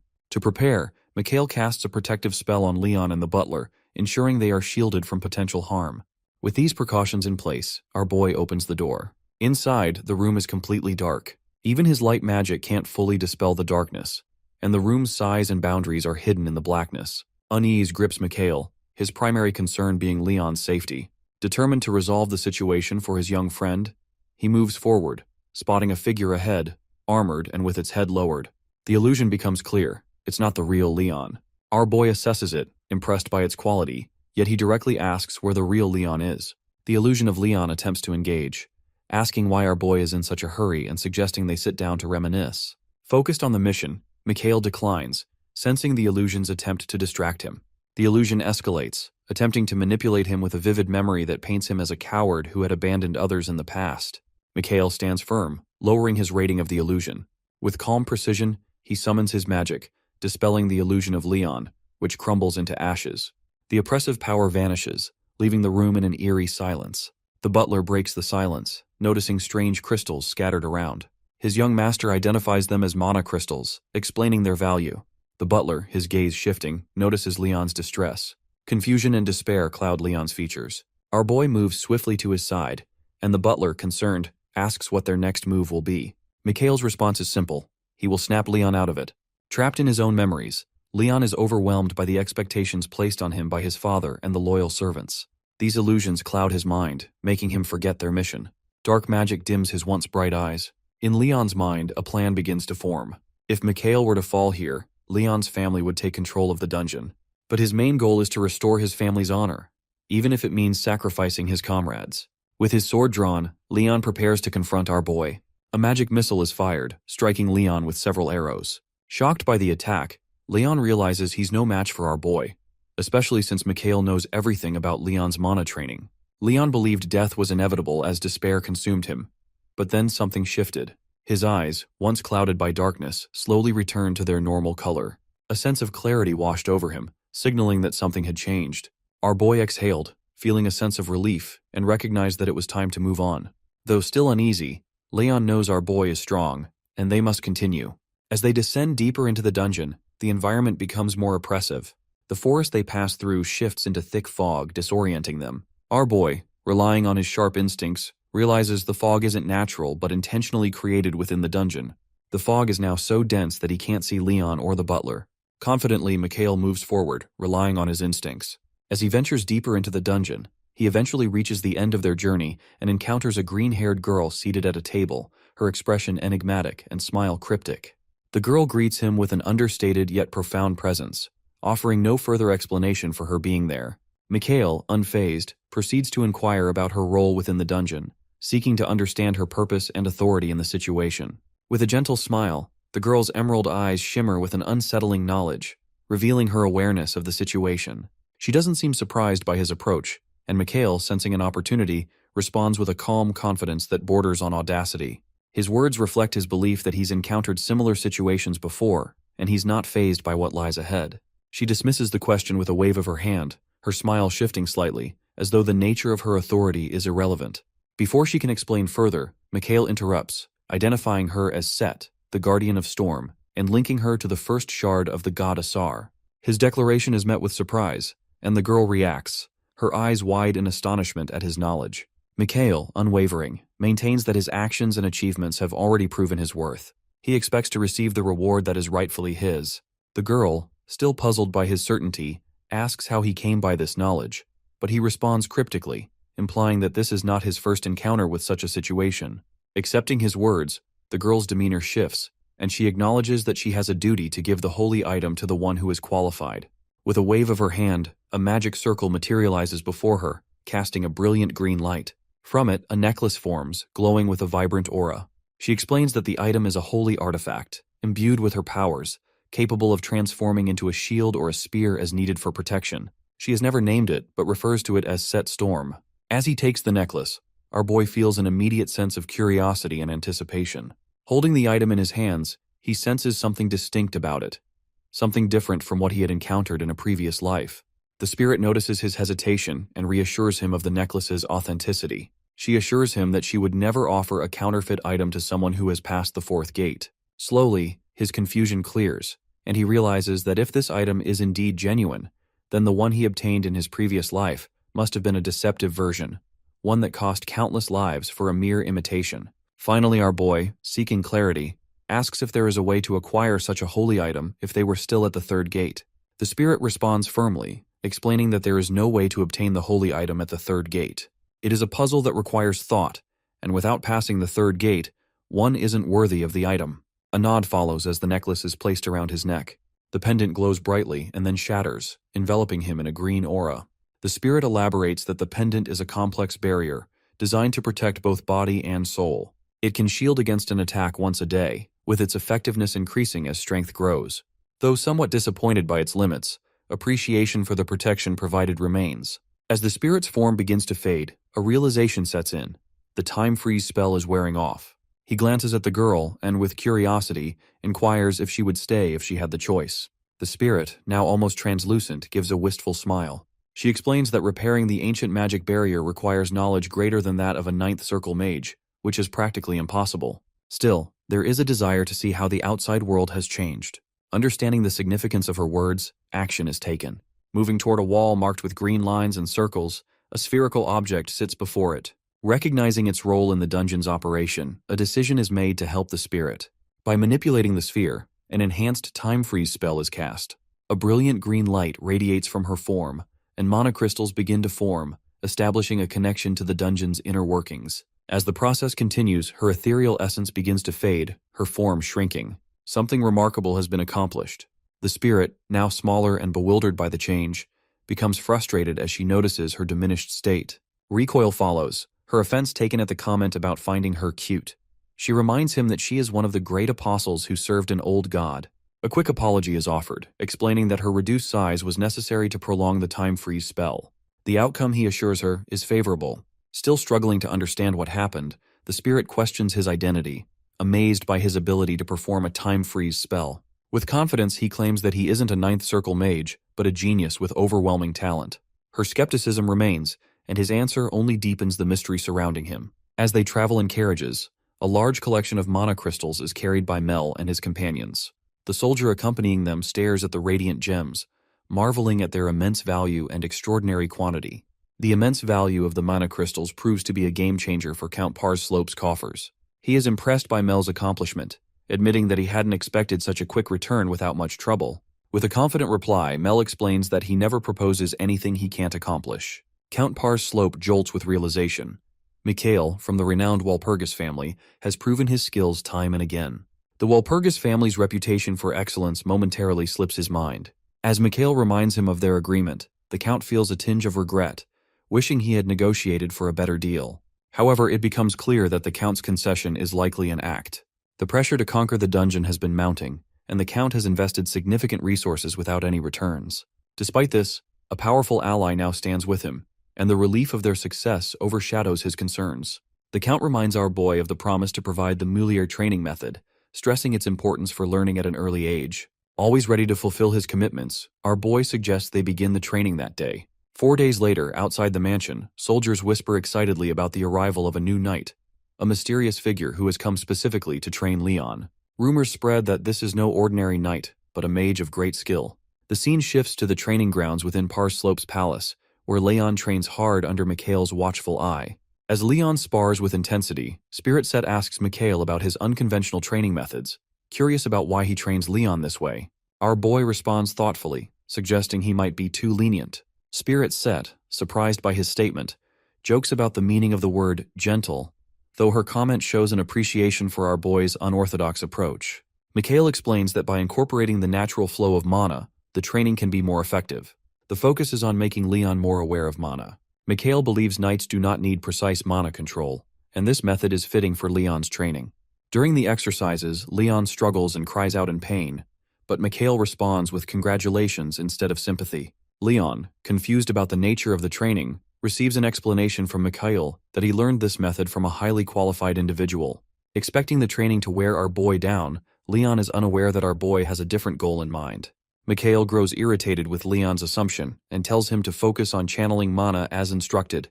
As Leon complies, he feels his body relax and adjusts to the technique. Mikhail explains that the technique Leon used to deflect spells is a crucial part of the training. The next step is for Leon to master this method. As his confidence grows, his sword begins to glow with a blue aura.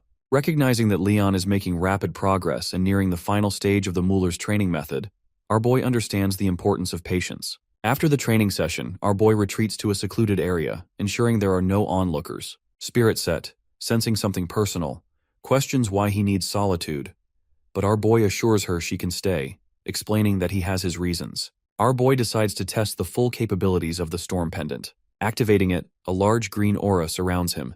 Spirit Set, curious, wonders if the goal is to test its defensive abilities or explore other functions. Mikhail explains that he wants to understand all the pendant's uses since it's a holy item infused with her power. Spirit Set, cautious but intrigued, asks if she can help explore its functions. Surprisingly, our boy asserts that she is about to do something she doesn't fully understand. This statement angers Spirit Set, but Mikhail continues with his experiment. He manipulates the pendant's powers, causing the green aura to intensify until it forms a massive sphere of energy. Spirit Set warns him to stop, concerned for his safety as the surge of energy could overwhelm him.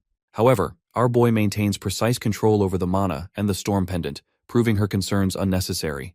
Having studied the pendant thoroughly, Mikhail understands how it works with the free circulation method. This method involves circulating mana in multiple directions, a task that once posed challenges. After struggling with it before, our boy is now ready to test his theory. Channeling a 6th circle spell, flames erupt into a blazing inferno. He quickly follows with a 7th circle spell, manipulating gravity. Rocks lift into the air, defying gravity. Spirit Set, amazed, watches as Mikhail unlocks the full potential of the storm pendant. A week has passed since our boy began mentoring Leon in the Muller's training method, guiding him through the complex and powerful techniques. The Muller's approach to swordsmanship is known for its complexity, requiring precision and discipline. Leon, dedicated to mastering it, sees tangible progress as he continues his training. Mikhail, watching Leon's development, is pleased with his rapid improvement. As Leon gains confidence in his abilities, a growing sense of accomplishment fills him. He realizes that, under our boy's guidance, he has perfected the technique. Mikhail, observing Leon's potential, imagines a future where Leon could rise to the rank of swordmaster in just a few years, becoming a powerful figure in swordsmanship. Curious, Leon asks our boy about his plans for the temple. He speculates that Mikhail is teaching him the Muller method to prepare him for a role in the temple's hero recruitment. Our boy responds carefully, momentarily forgetting the importance of the temple due to recent events, especially the acquisition of the first holy item. Mikhail refocuses on their mission, as Leon's question brings him back on track. Our boy acknowledges the need to find Cassandra before heading to the temple. Just as the conversation continues, a soldier arrives with urgent news about an unexpected visitor. Leon asks who the guest is, as no one had expected. Mikhail quickly deduces that the visitor is Eileen, a member of a well-known family. His deduction proves correct when they move from the training grounds to the living room, where Eileen awaits them. Concern shadows Eileen's face. Though the Parcelope family has lost much of its influence over time, she clings to her aspirations of becoming a knight. Her past, especially her entanglements with the Walpurgis family, complicates this ambition. Her father recently assured her that the Walpurgis family, led by the Marquis, would no longer meddle in her life. With her father's full support, Eileen is now free to make her own choices. Yet, the shame brought upon the Lindell family by her past mistakes weighs heavily on her. Determined to restore her family's honor and regain her father's trust, she resolves to challenge Leon Parslope, the sword saint of the new era, to a duel. Victory, she believes, will prove her worth as a knight. Reflection on her plan is interrupted when our boy enters the room with his usual calm demeanor. Greeting her casually, he catches Eileen off guard. She questions his presence, and with a subtle smile, he reminds her that he is an invited guest, while her visit is the unexpected one. Assurances follow. He addresses any lingering concerns about their family's prior engagement, explaining that it ended amicably. Public announcements from both sides made it clear there was no doubt about his qualifications. The rumors that once questioned his abilities have long since been put to rest. Doubt lingers in Mikhail's mind about how Eileen views the events surrounding their families. When she inquires about Leon, he informs her that Leon is preoccupied with personal grooming and offers to keep her company in the meantime. Her purpose for visiting emerges. Eileen seeks to learn swordsmanship from another family, a bold request she acknowledges openly. Observing her keen skill with a blade, our boy recognizes her potential as a valuable ally in the fight against the demon god. Practicality shapes his thoughts. Eileen's strength, he realizes, could be an asset to their mission. His expression grows thoughtful, almost enigmatic, leaving her uneasy. The hint of an opportunity in his words confuses yet intrigues her. He notes that her desire to train with another family reflects a deeper drive for self-improvement and power. Support is offered to smooth over any tension with Leon, as Mikhail warns that Leon, known for his disciplined nature, may not appreciate an unannounced visitor. This gesture leaves Eileen momentarily speechless, unsure of how to respond. Training in the courtyard continues for Leon until our boy arrives, unexpectedly accompanied by Eileen. Surprise flashes across Leon's face as he senses something amiss. The concern, however, is brushed aside as Mikhail reassures him of his genuine intentions. Curiosity gets the better of Eileen. Leaning forward, she asks if her presence creates any issue, her voice steady but edged with uncertainty. The unexpected sight of Eileen leaves Leon momentarily speechless. Her unannounced arrival disrupts his routine, casting a sense of curiosity over the interaction. During the training session that follows, Eileen struggles against the relentless magic missiles conjured by our boy. Each attack tests her limits, while Leon showcases impressive resilience, enduring the onslaught with ease. A lapse in concentration causes Eileen to falter. Distracted by Leon's composed performance, she stumbles and falls, frustration evident in her expression. Turning to Mikhail, she questions the stark contrast in their abilities. His response is measured, pointing out that her struggles stem not from the difficulty, but from the openings in her defenses that invite failure. He encourages her to learn from these gaps and improve. The lesson, though acknowledged, doesn't lift her spirits. Doubts creep in as she perceives Leon's lack of interest in her progress, leaving her disheartened. Yet our boy sees promise in her efforts, quietly noting that her development aligns with his expectations. Confidence in her potential underpins his reassurances as the session winds down. He informs Eileen of his intention to speak with her privately, his tone leaving no room for argument. Confusion flashes across her face as she questions the true purpose of the rigorous training. A calm smile plays on his lips as he reveals the truth. This training, he explains, serves his enjoyment. Memories of a previous life surface, where Eileen's lack of strength had hindered their progress. This time, he is determined to help her reach her full potential. To further aid her growth, he offers to introduce her to a mentor capable of guiding her journey. The offer is met with a gentle but firm rejection. Eileen clarifies that her purpose for visiting lies elsewhere. Doubts about Mikhail's qualifications as a mage to provide effective training methods surface, her skepticism cutting through her words. Leon steps forward with enthusiasm, suggesting his own mentor instead. His unwavering confidence in this mentor surprises Eileen. He recounts how the mentor personally taught him the aura training method he now practices, a revelation that leaves her puzzled. Mikhail intervenes to clarify. While unable to perform the method himself, his deep theoretical understanding enables him to teach it effectively. Leon's unwavering support bolsters the explanation, gradually dispelling Eileen's doubts. Realizing the unfairness of her earlier skepticism, she offers a heartfelt apology. The sincerity of her words catches him off guard. Curiosity lights his eyes as he asks why she feels the need to apologize. Her explanation reflects newfound respect, acknowledging the well-meaning nature of his advice. Regret for her earlier rudeness colors her tone, revealing a side of Eileen he hadn't expected to see. A questioning glance from our boy prompts Eileen to demand an explanation. He waves off her concern with a casual assurance that nothing is wrong, though his joking remark about her guilty conscience stings her pride. Annoyed, she brushes it off and redirects the conversation, insisting he proceed with introducing her to the mentor. Instead of complying immediately, he leans back with a composed expression and declares he won't share such valuable information without something of equal worth in return. The demand makes her pause. A suggestion of deferred payment is quickly rejected, leaving her no choice but to sigh and retrieve a flawless monocrystal from her pocket. The rare and gleaming crystal surprises him. Eileen explains that she had intended to use it for negotiations, given its immense value in dungeon expeditions. The revelation stirs suspicion in Mikhail's mind, drawing him to question how much the Lindell family knows about the Peril family's dungeon ventures.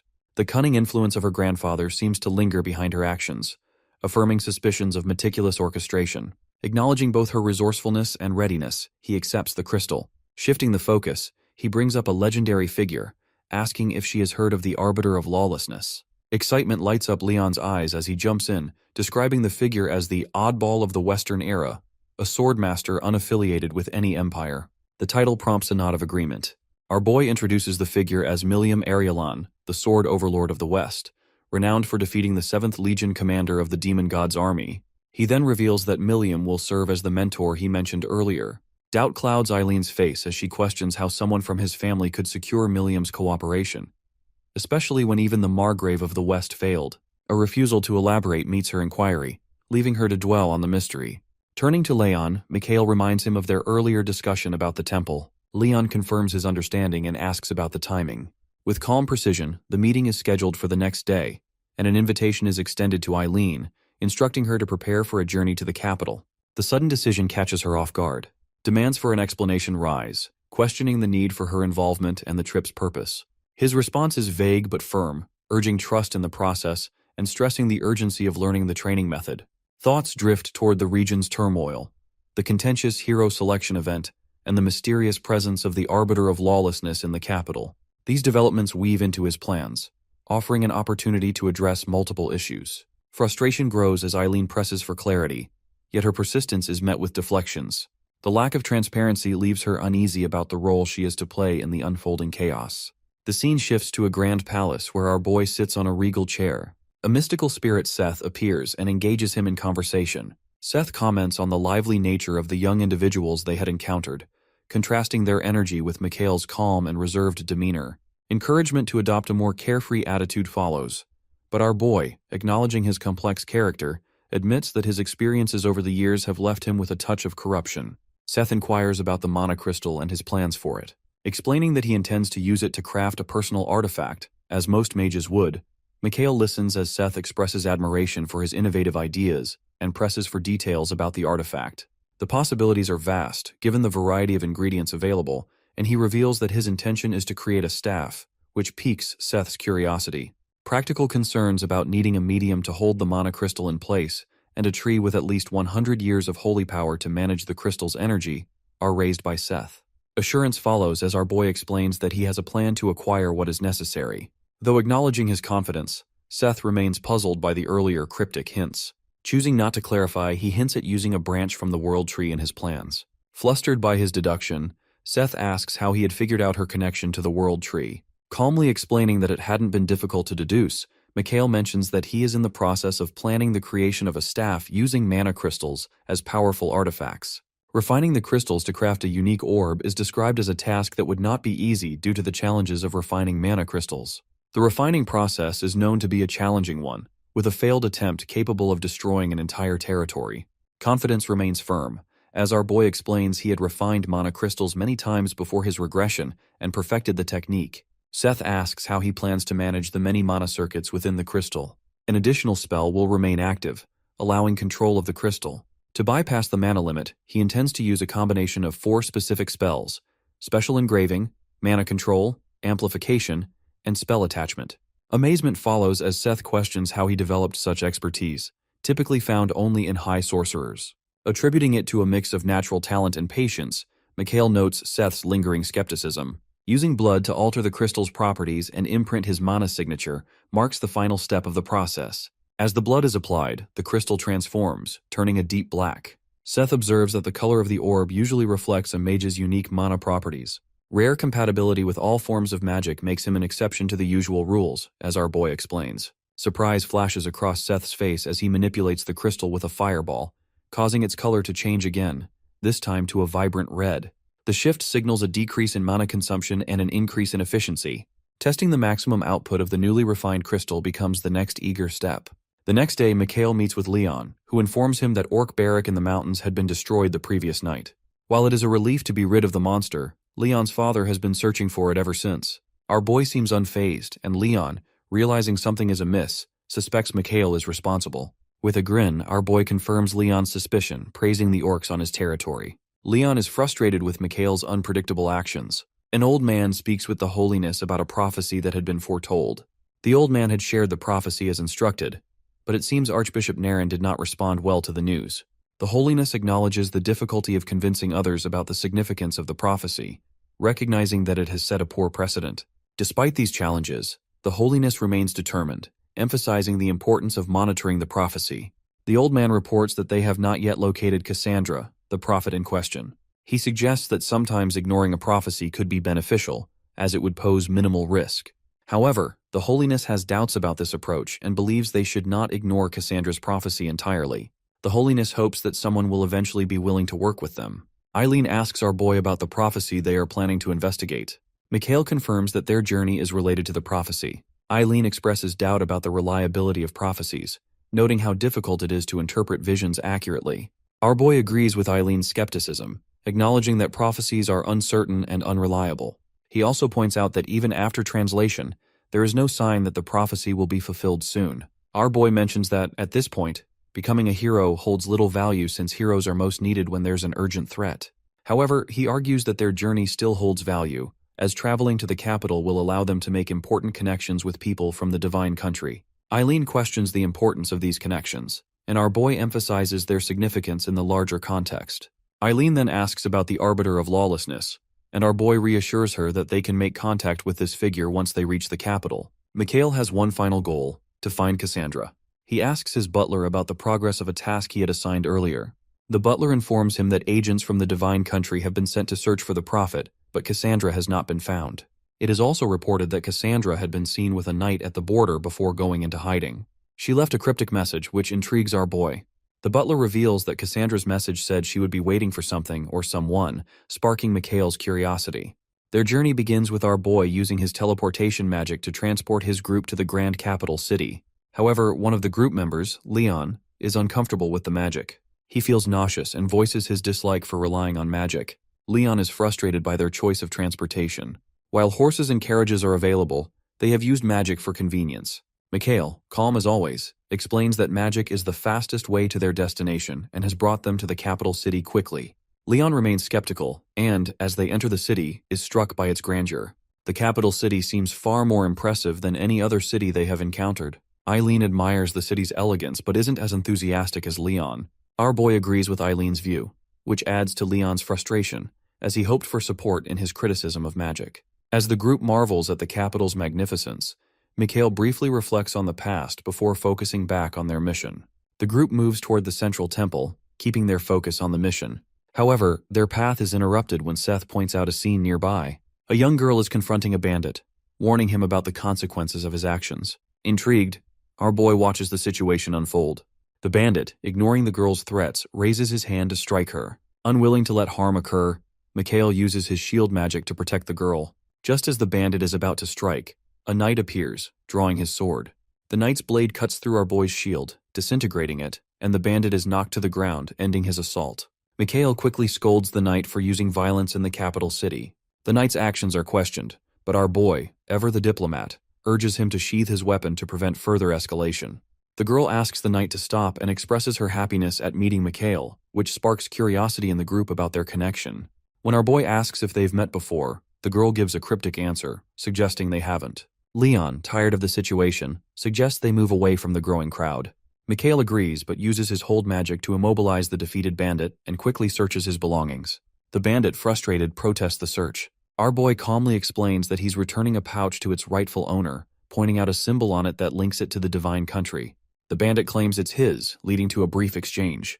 Mikhail leans in and quietly warns the bandit about the inconsistency of his actions. Leaving the bandit with a warning, our boy tells him to pass on a message to a brown rat and to understand its significance. Before the bandit can respond, Mikhail silences him and instructs him not to speak. The pouch is returned to its rightful owner, the mysterious girl. Leon and Eileen, still puzzled by the cryptic exchange, are left confused by the girl's words. The butler suggests that she might be a prophet, a thought that shocks the group as they try to understand its implications. Noticing the group's confusion, the girl spoke up, her voice carrying a quiet authority as she introduced herself. Her name was Cassandra.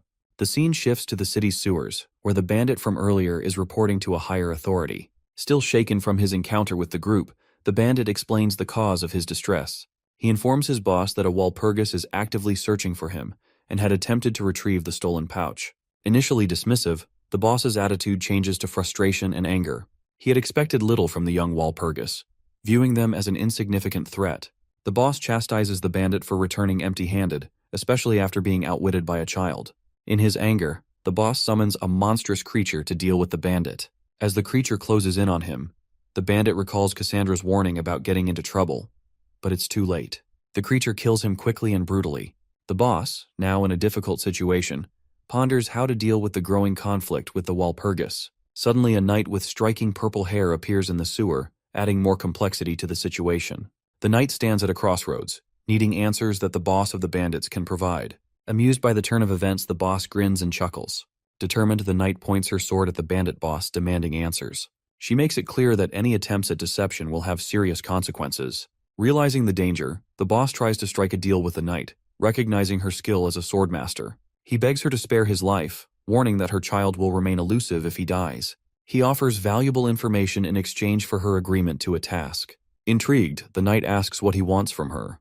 The boss, his face shadowed, reveals that a figure named Walpurgis is involved in their current predicament. Cassandra requests a private meeting with our boy and asks the butler, Eileen and Leon to wait for her return. Leon, possibly frustrated from earlier events, decides to proceed with the preparations at the temple and invites Mikhail to join him after his discussion with Cassandra. Eileen also chooses to accompany Leon to the temple, but before leaving, our boy stops her for a brief exchange.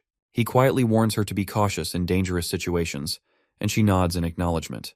With the group gone, Mikhail can now focus on Cassandra. Eager to learn the reason she sought him out, he listens intently. Cassandra explains her extraordinary ability to foresee the future. She asks our boy if he has ever received the blessing of prophecy. Since childhood, she has experienced visions of future events, often unwanted and troubling. These premonitions include the deaths of friends and catastrophic events, such as carriages being destroyed. Her desire to prevent these tragedies only seems to make things worse, creating a cycle of repeating disasters. One of her most troubling visions is of the arrival of a demon god and the potential end of the world. Desperate, Cassandra turned to the Pope, hoping to be taken seriously, but her pleas were ignored. The burden of her gift and the isolation it caused had become too much to bear. Cassandra's unique gift has left her isolated and suffering. On the brink of hopelessness, one of her visions changes, merging with another sight, a meeting with a man, Mikhail. She sees this as her final chance to understand and control her ability, so she seeks him out. Our boy admits he is not a prophet and has no similar gifts. Cassandra is disappointed but finds hope in his willingness to help. He expresses curiosity about her ability and the possibility of altering destiny through her visions. Touched by his sincerity, Cassandra decides to trust him completely. From that moment, Mikhail and Cassandra form a connection based on shared hope and curiosity about fate. At the temple, Leon arrives to register as a hero. He introduces himself and urges the registrar to speed up the process. The registrar, however, reminds him that only genuine heroes are sought and emphasizes the importance of proper conduct. Leon assures him of his sincerity, while Eileen and the butler wait with him for our boy. As they turn, expecting Mikhail, an unexpected figure appears instead, the knight from the underground. Identity hidden behind a steel mask, the knight approaches with purpose and demands information about a child who had visited. In the temple's sacred halls, Leon and Eileen find themselves in a tense situation with the powerful knight. The knight's intimidating presence forces them to quickly draw their swords, ready for any confrontation. Eileen, despite the tension, remains curious about the knight's motives. Eileen looks to Leon for any clue about the identity of the imposing knight, but Leon is as uncertain as she is. All he can confirm is the knight's exceptional skill with a sword. The knight, unfazed by their defensive stance, repeats her demand for the location of the child who had been with them. Leon thinks of Cassandra, the prophet meeting with our boy, but he refuses to reveal any information, believing it unnecessary. Without warning, the knight moves swiftly, striking Leon and knocking him to the ground. At the same time, Eileen is thrown into the air and falls hard, leaving her shaken and bruised. Despite her injuries, Eileen sternly warns the knight that such actions in the Empire's central temple will not go unpunished. The knight, undeterred by the warning, shows no concern for the consequences. She states confidently that her true identity will never be uncovered, leaving Leon and Eileen stunned by her strength and resolve. Still holding her ground, the knight declares that anyone seeking to harm her must first present the head of a lindell, a rare and dangerous creature, as proof of their resolve. Eileen, shaken and bewildered by the knight's firm stance, struggles to decide her next move. Suddenly a memory surfaces for Eileen. She recalls Cassandra, the prophet, and the promise Mikhail made to find her. The name Caryaman comes to mind, and Eileen considers whether it might connect these events. Testing her hunch, she calls out the name. The knight immediately turns her attention to Eileen, her reaction swift and intense. She demands to know how Eileen knows the name, leaving Eileen stunned. Despite this, the knight reveals nothing further about herself. As the tension grows, our boy steps forward from the shadows, calm and composed. He states he has the answers needed, offering to clarify the situation. The knight reluctantly asks Mikhail about his identity. He confirms without hesitation that he is a Walpurgis, a revelation that surprises the knight. She mockingly questions his boldness, implying she should dictate the terms of their encounter. Her laughter carries an unsettling edge, hinting at a hidden instability beneath her composed exterior. The spirit accompanying Mikhail warns him to remain cautious. In response, he casts a defensive spell called Circle Expansion, surrounding himself with protective magical circles. The knight reacts swiftly, attacking with her sword. Our boy manages to block the strike with his shield, holding his ground. Despite the attack, he tries to initiate a conversation to understand the knight's motives and find clarity in the situation. However, the knight shows no interest in dialogue, remaining focused on her goal. As the fight continues, Mikhail considers the time limit of his Circle Expansion spell, which will last only 5 minutes. Recognizing the need for strategy, he prepares to evade the knight's relentless attacks while waiting for an opportunity to counter. He casts a unique spell known as the Quad Casting spell stacking 4 layers of haste and eagle eye to enhance his speed and perception. The effects take hold instantly, allowing him to move with exceptional agility. With newfound grace, he avoids the knight's persistent sword strikes and quickly closes the distance. Using his massive gravity spell, he targets the knight's blade, delivering a powerful blow that unleashes a burst of magical energy. Despite the force of the attack, the knight holds firm, successfully blocking it. Showing impressive composure, the knight readies another strong sword swing. At this critical moment, Leon steps in, reminding the knight that our boy is primarily a mage and not trained in the manipulation of aura, emphasizing his non-combatant role. The knight's aggressive actions prompt Mikhail to question her intentions. In response, she summons her aura, a powerful glow enveloping her and her sword, signaling her readiness to challenge him. The swirling energy hints at an impending display of power. Undeterred, our boy calls upon Seth the Spirit for assistance. Seth quickly responds, unleashing a torrent of green mana that surrounds Mikhail in a storm-like swirl. The mana disperses the knight's azure aura, momentarily leaving her stunned. Despite this apparent victory, our boy strains his body to withstand the immense energy. Concerned, Seth notes the toll it has taken, but he assures her he is unharmed. Surprised by the turn of events, the knight questions the nature of Mikhail's defenses. He deflects the question, implying that some secrets are better left undisclosed. Intrigued, the knight observes that our boy bears a strong resemblance to someone named Idan, whom she refers to as that snake. Mikhail confirms the connection, revealing that Idan is his father.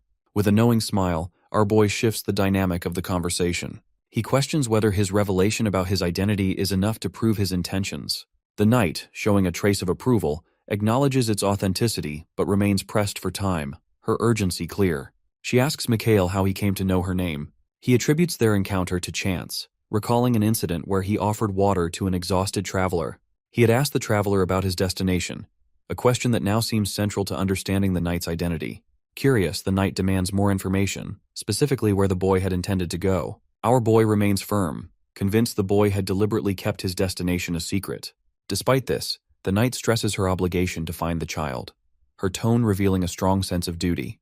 Mikhail takes the opportunity to share another key detail, his expression calm but purposeful as he prepares to reveal more. He hints at an important detail that could provide new insight into the situation, referencing a deeper conspiracy. He quietly whispers the name Sir Milliam. Upon hearing this, the knight is left speechless. In a dark underground labyrinth, the bandit boss, Gorath, inspects the imprisoned children. The torchlight casts shadows on their faces, showing their despair. Gorath, a cruel figure, surveys the scene with disdain. His attention falls on one particular child, and a question arises in his mind about the child's appearance. He points at the child, doubting their value. A subordinate, eager to please, explains that the children might appeal to buyers who prefer obedient types. However, this explanation does little to calm Gorath's growing frustration. With a swift motion, he signals his impatience. Gorath kicks his lackey in the midsection for his disrespect. He scolds him, explaining that customers do not want obedience, but rather to break those who appear tough and force them into submission. Gorath, not in a particularly bad mood, warns the lackey that he is lucky today. Otherwise, he would feed him to the shadows.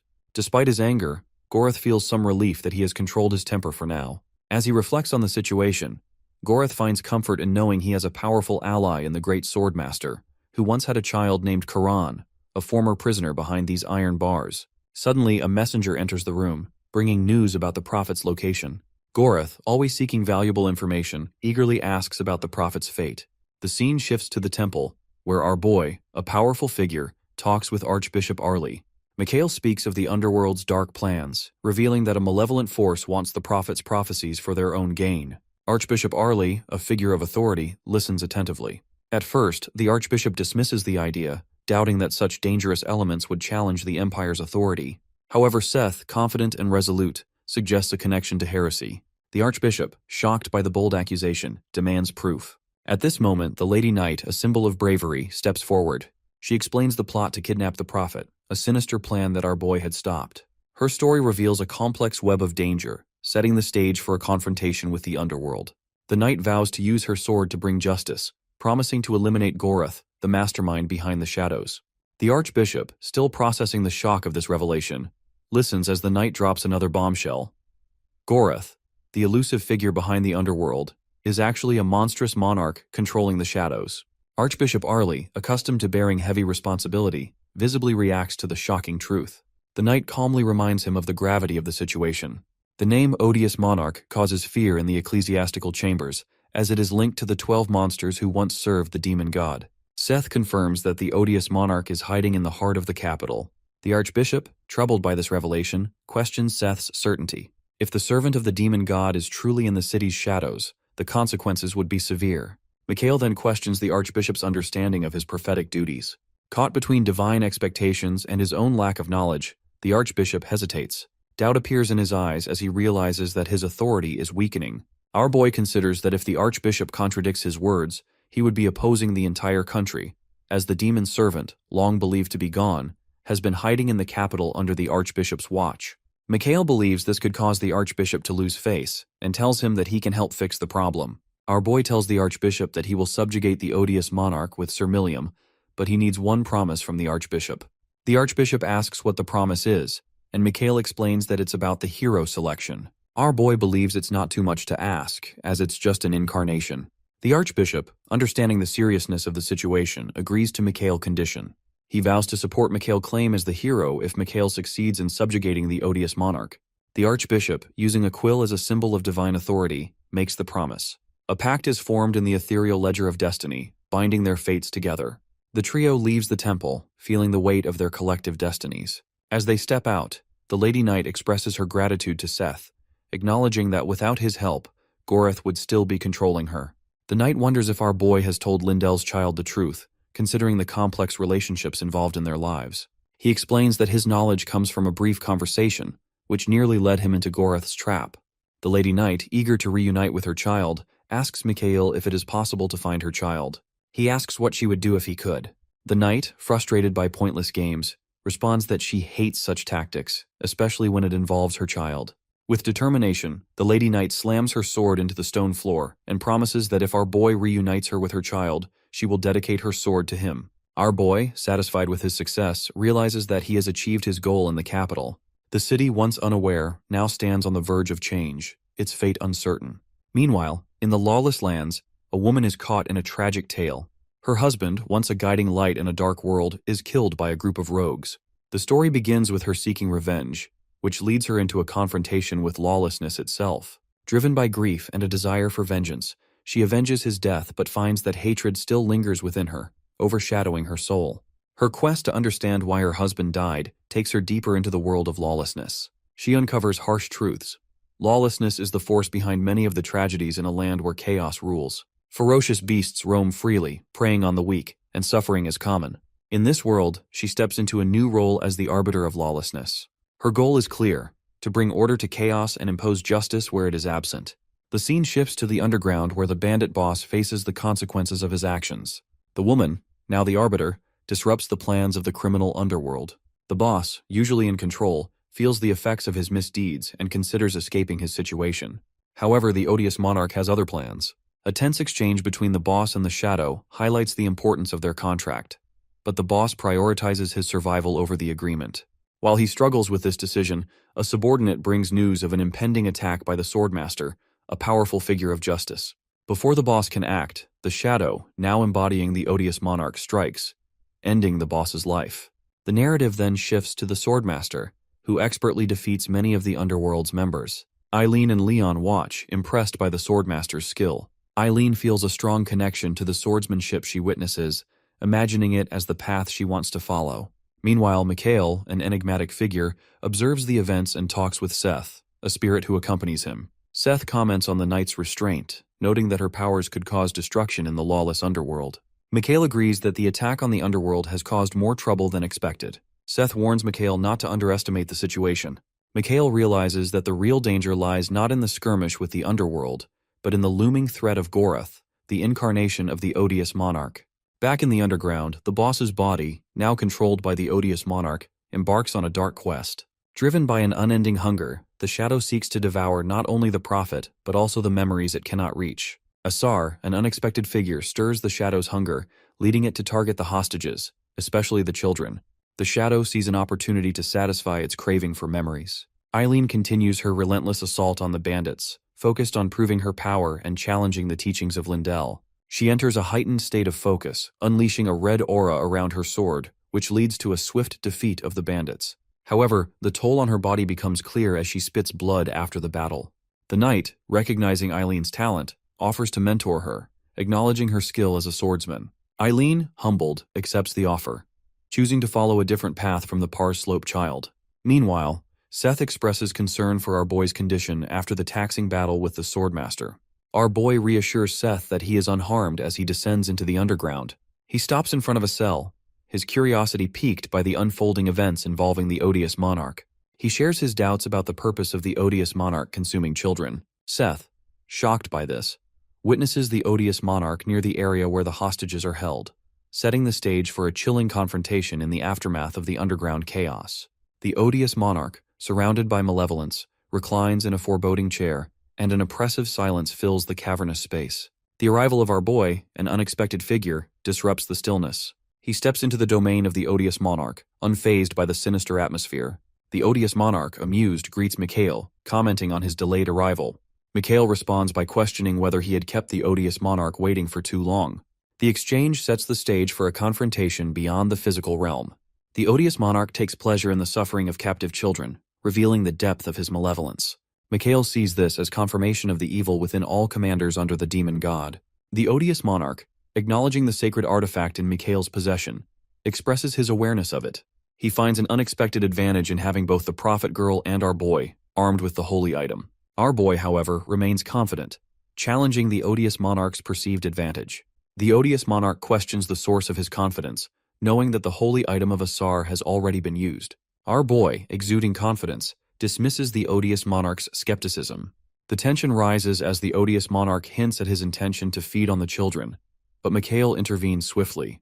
The odious monarch unleashes his shadows toward the captives, but our boy uses his shield magic to create a protective barrier, stopping the shadows before they reach the children.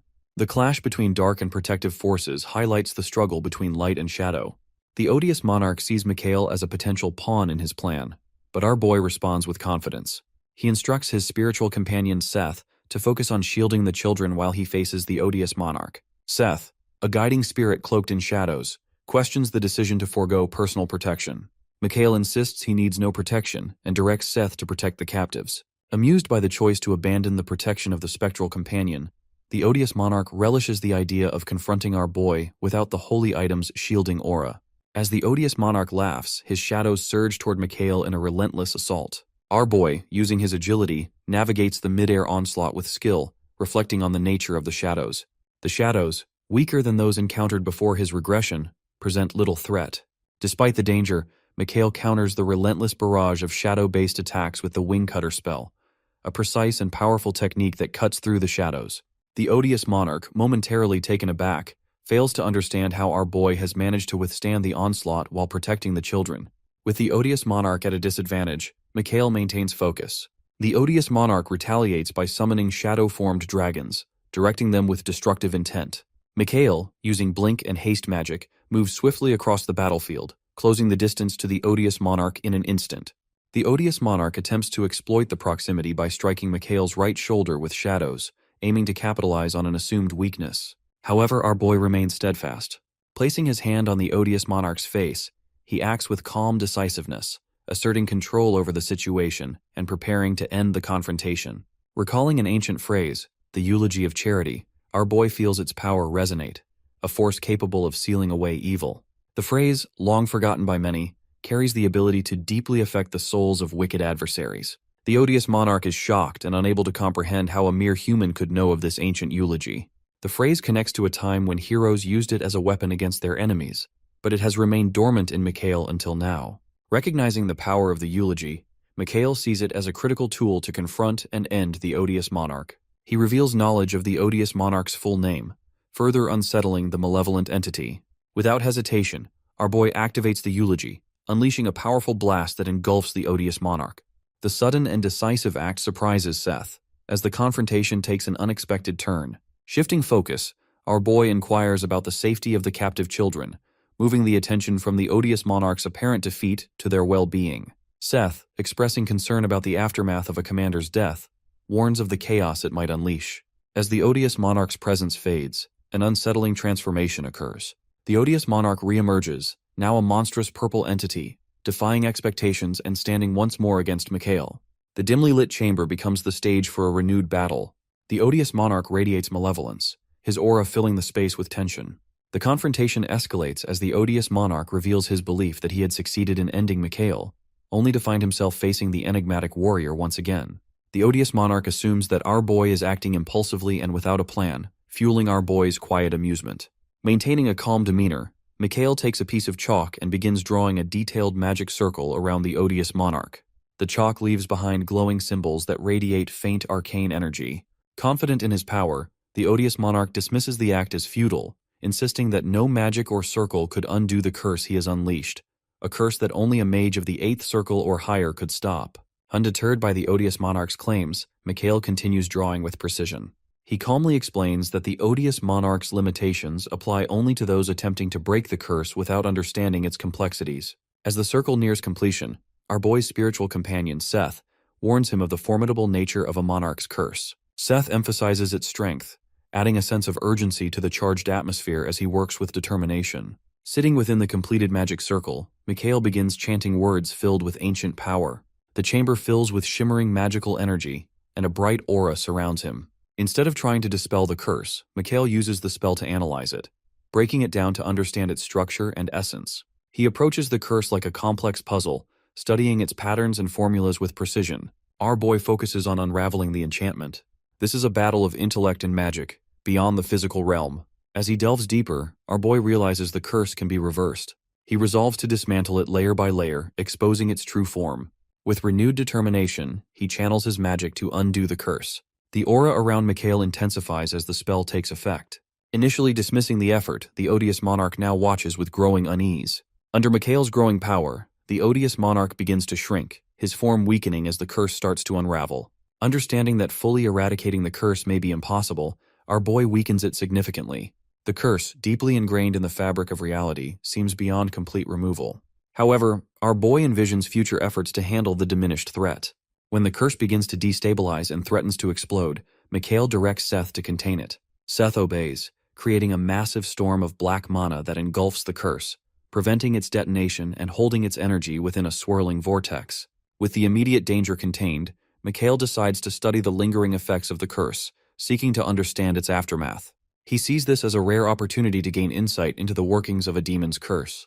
As he focuses on this, Seth warns of a growing dark aura behind him. A spiraling black energy rises outside the chamber, foreboding and ominous.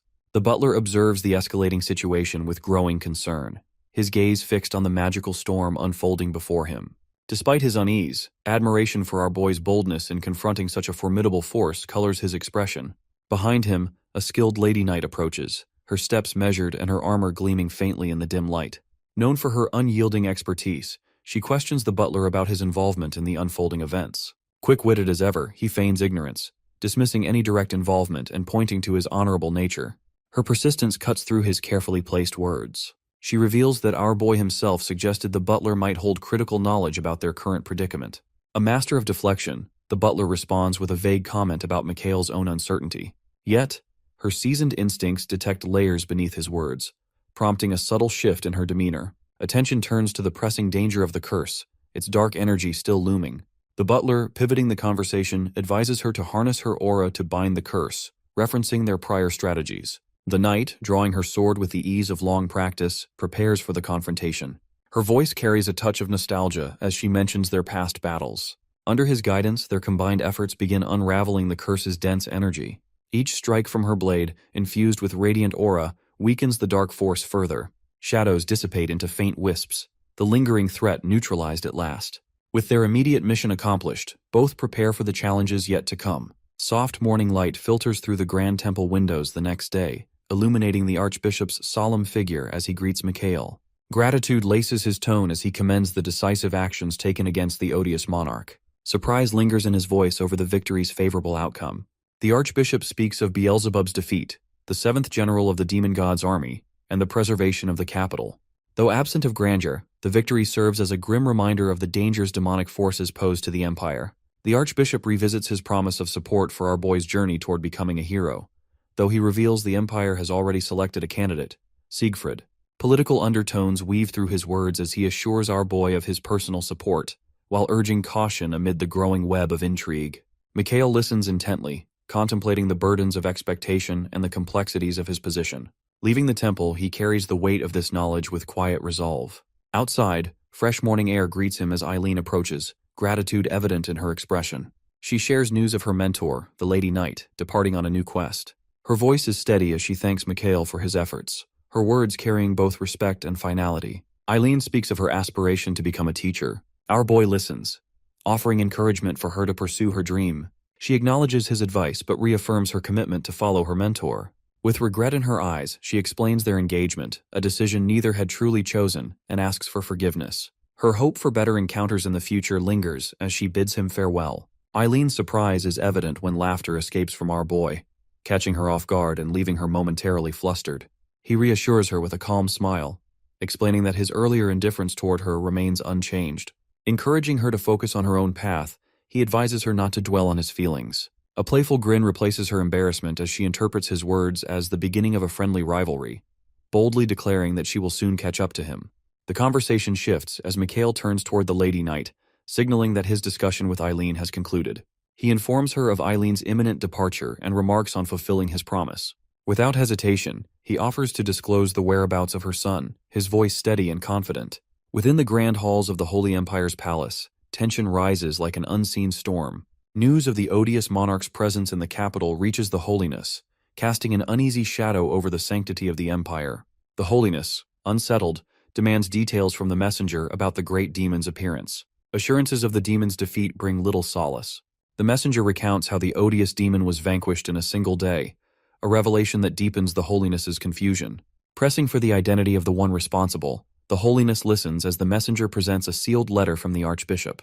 The document, bearing the Archbishop's official seal, recounts the astonishing feat of a young warrior who confronted and slew the demon. Descriptions of the event, supported by eyewitnesses such as the Lady Knight Cassandra and the Arbiter of Lawlessness, leave the Holiness in quiet disbelief. The extraordinary nature of the account challenges everything he believed about divine protection and the Empire's role in defending humanity. The young warrior's unexpected rise to heroism stirs awe and uncertainty in equal measure. As the Empire processes this revelation, doubt creeps into the Holiness's mind. Certainty, once unshakable, now teeters on the edge of collapse, leaving him to grapple with the implications of this miraculous event. Elsewhere, the conversation between Mikhail and the Lady Knight takes on a more personal tone. Speaking with calm resolve, he reveals her son's decision to leave her methods behind. Instead of joining the Vigilant Corps, sought his own path, becoming a respected member of the Condor Mercenary Corps. The Lady Knight listens intently as our boy explains her son's decision. The Condor Mercenary Corps, known as the Protectors of Freedom, holds a reputation for legality and honor in the often chaotic world of mercenaries. Members are required to shed their former identities, adopting new names as a symbolic commitment to the group's values. The weight of this truth settles over the conversation, leaving the Lady Knight with much to ponder about her son's choices and his independence. The Lady Knight contemplates the challenge of finding her son within the anonymity of the Condor Mercenary Corps. The task ahead seems daunting, and the realization weighs heavily on her. Our boy informs her that her son is currently among the Condor mercenaries, sparking a deeper conversation about the ethical implications of her pursuit. A question lingers as she voices her doubts. Is it right to search for him, knowing he has chosen a different path?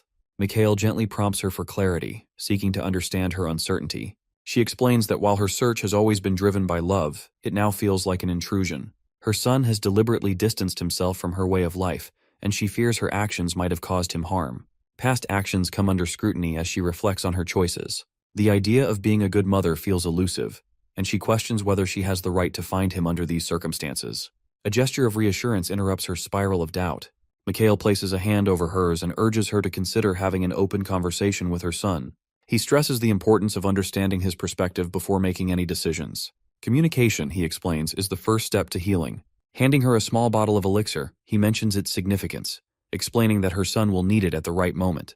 The small gesture brings a sense of relief. Gratitude fills her expression as she looks at the bottle, touched by his compassion. She thanks him for his kindness, and he reminds her that a parent's love should never waver, even if it feels unreciprocated. Renewed determination fuels her steps as she departs the capital. Watching her leave, our boy turns his attention to Leon, seated alone and visibly distressed. Leon walks toward the person, his expression heavy with unspoken emotions. He feels a deep sense of helplessness, weighed down by the aftermath of the odious incident. Rather than feeling the sting of criticism or the anger of others, What troubles him most is the feeling of being insignificant, as though he wasn't even worth the effort of disappointment. The confession elicits a thoughtful pause. Our boy listens intently, then offers a different perspective. Doubts, he explains, do not diminish one's value. Everyone faces moments of uncertainty, and they are opportunities to grow. To emphasize his point, he hands Leon a pendant, a symbol of their shared journey as hero candidates who passed the first trial. The gesture takes Leon by surprise, prompting him to question their original plan of traveling alone to the capital. A confident smile crosses Mikhail's face as he observes Leon's doubts. He recalls that Leon had once questioned himself in the past, highlighting that the uncertainty Leon feels now only emphasizes the need for him to embrace guidance. With unwavering certainty, Mikhail expresses his belief that Leon has the potential to become a sword saint, urging him to conquer his insecurities and solidify his determination. Leon, clearly embarrassed, questions our boy's authority and impulsively challenges him. The atmosphere grows tense until the butler enters, his calm demeanor cutting through the moment. Without hesitation, he advises Leon not to underestimate the kind of support our boy can provide in the trials of becoming a hero. Skepticism flickers across Leon's face as he raises an eyebrow. He questions the butler's presence, asking where he has been all this time. The butler, unperturbed, responds with a casual explanation about catching up with an old acquaintance. The discussion takes a turn when Cassandra enters. As a figure of authority, she highlights the Archbishop's vital role in their journey and underscores the importance of their collective support. Her presence brings a new weight to the conversation, bridging the gap between skepticism and reassurance. Acknowledging Cassandra's point, Mikhail nods but still wrestles with his reservations. Cassandra proposes resuming her previous responsibilities to offer additional assistance. She hints at the invaluable support of the parish's prophet, a notion that leaves the group in thoughtful silence. 4 days pass since the battle with the odious monarch. Resting in bed, Mikhail is covered in bandages, his body visibly bearing the scars of the confrontation. Seth approaches, informing him that his defenses have fully charged and his body is healing steadily. Urgency colors the discussion as Seth mentions the need to prepare for the powerful demon commanders drawing near. Her question about the source of his knowledge and abilities lingers, a curiosity born from their growing trust. Instead of answering immediately, our boy turns toward Seth, signaling his willingness to share. The complexities of his existence weigh heavily on him, creating a dilemma about how much to reveal. His regression and the intertwined destinies they face make full disclosure a risky choice. An idea takes root as he decides to share a partial truth. He tells Seth that she is not the sole guardian of Asura's tomb, a revelation that visibly surprises her. Adding to her shock, our boy explains that she was the first spirit he encountered in this sacred duty. The exception he reveals further deepens the mystery. The record of Thoth, he explains, still exists, its ancient knowledge absorbed by him before his regression. This record, tied to a tomb previously conquered by his party, had been exposed to the outside world, casting a new light on the enigma of Asura's tomb. Seth processes the revelation, her surprise giving way to cautious gratitude. She expresses her sense of fortune for being part of his journey, her loyalty reaffirmed. The conversation shifts as she assumes Mikhail knows of the next tomb. Focusing on the path ahead, Mikhail confirms her assumption. His sights are set on the tomb near the parish, fully committed to the quest to become a hero. Together, they prepare for the trials that await. Seth praises our boy for his strategic planning, but a hint of uncertainty lingers in his thoughts. He confides in her about one unresolved aspect of the record of Thoth, the identity of the entity revered as a god. With a careful listen, Seth hears our boy's inquiry about the gods of the continent. Currently, it's the wise one Heikau. He explains that in his previous life, Heikau was the sole god. The conversation shifts as Mikhail presses on, asking about the origins of the gods. He wonders if there were once two gods, and why the knowledge of Asura has faded over time. Seth, with limited knowledge, can only offer vague answers about the distant past. Unwilling to leave it at that, Mikhail continues his search for the truth behind the divine mysteries that obscure the continent's history. Seth's cryptic statement about an accident gives him pause. It seems as though she knows more than she has revealed, sparking a question about the extent of her awareness. With a calm yet serious tone, our boy tells her that he doesn't know exactly what will happen when all the holy items are collected. Seth acknowledges this, confirming that such details are beyond her knowledge. Accepting the current level of understanding, Mikhail concludes that TH had deliberately limited the information given to him. With the conversation winding down, he steps outside and encounters Leon, who asks if he plans to head to the parish immediately. Mikhail agrees, but decides to stay a bit longer. When Leon presses for an explanation, our boy reveals that the entity he defeated was a powerful demon. He notes that news of the event will likely spread throughout the empire, including the parish. Our boy adds that even his father, Marquis Walpurgis, is now aware of the situation. Leon expresses concern about their association being discovered, but Mikhail believes it is too late to hide. Suddenly the sky darkens. Mikhail activates a multicasting shield to deflect incoming lightning, surprising Leon. He explains that it's a normal protective measure. In the dissipating smoke, Marquis Walpurgis appears, visibly angry. The scene shifts to the Archbishop's office.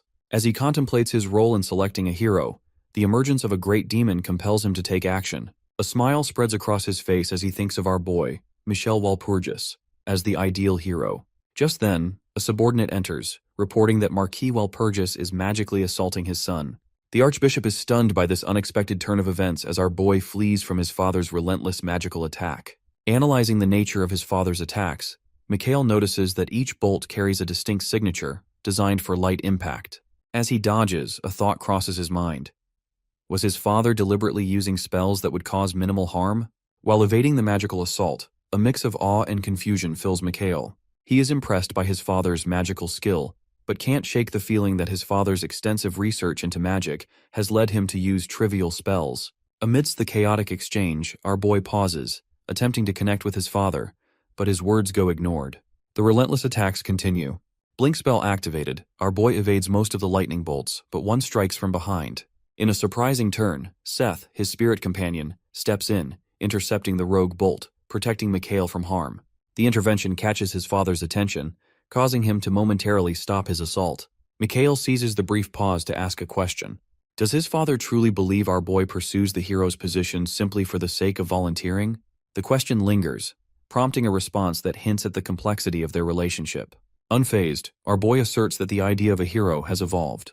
It's no longer about volunteering, it's about facing unprecedented challenges.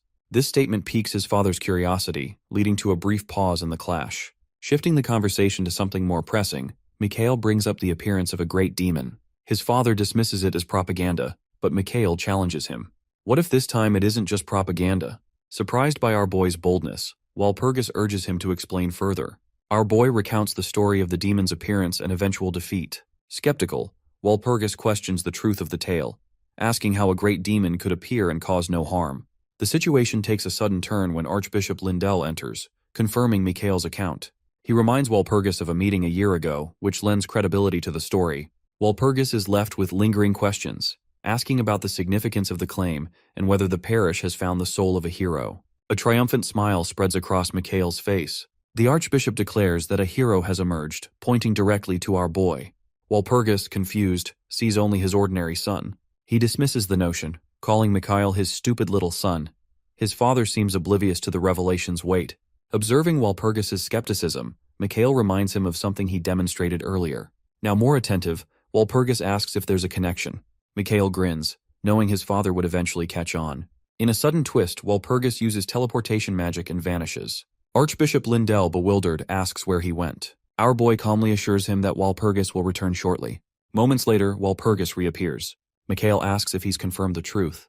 Walpurgis nods, his expression dismissive. He mentions his investigation into the situation in the capital, noting that it seemed as though a great demon could have appeared. But the idea of the hero title doesn't sit well with him. His contempt for religious figures is evident in his words.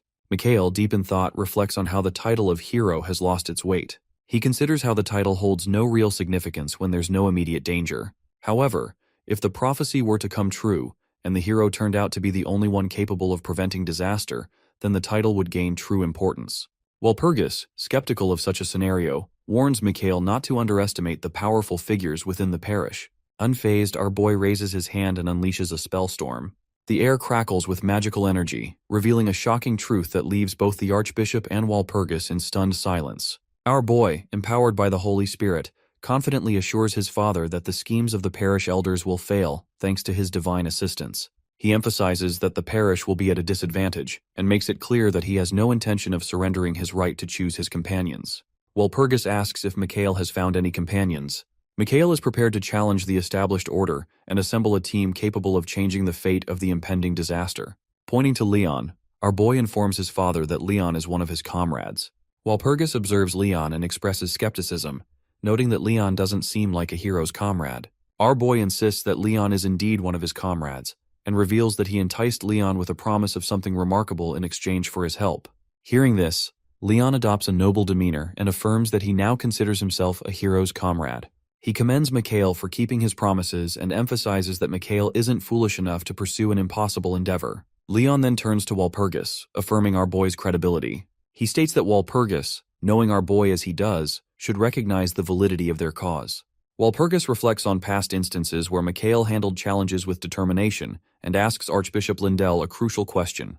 Walpurgis asks the Archbishop if he will align with Mikhail instead of the parish. Without hesitation, Archbishop Lindell pledges his allegiance to our boy, swearing by God to stand by his side. Acknowledging the weight of the situation, Walpurgis prepares to leave and grants our boy the freedom to follow his own path. Mikhail, with a confident smile, assures his father that he will do just that. Later, Leon, visibly uneasy, questions Mikhail about the sincerity of his words to Walpurgis.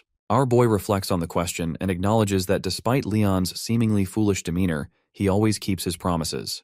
With a serious tone, our boy instructs Leon to lie on the bed and begins a ritual. Using his fingers, Mikhail creates intricate spells, forming circles and chains around Leon. Leon grows sleepy and eventually falls into a deep slumber.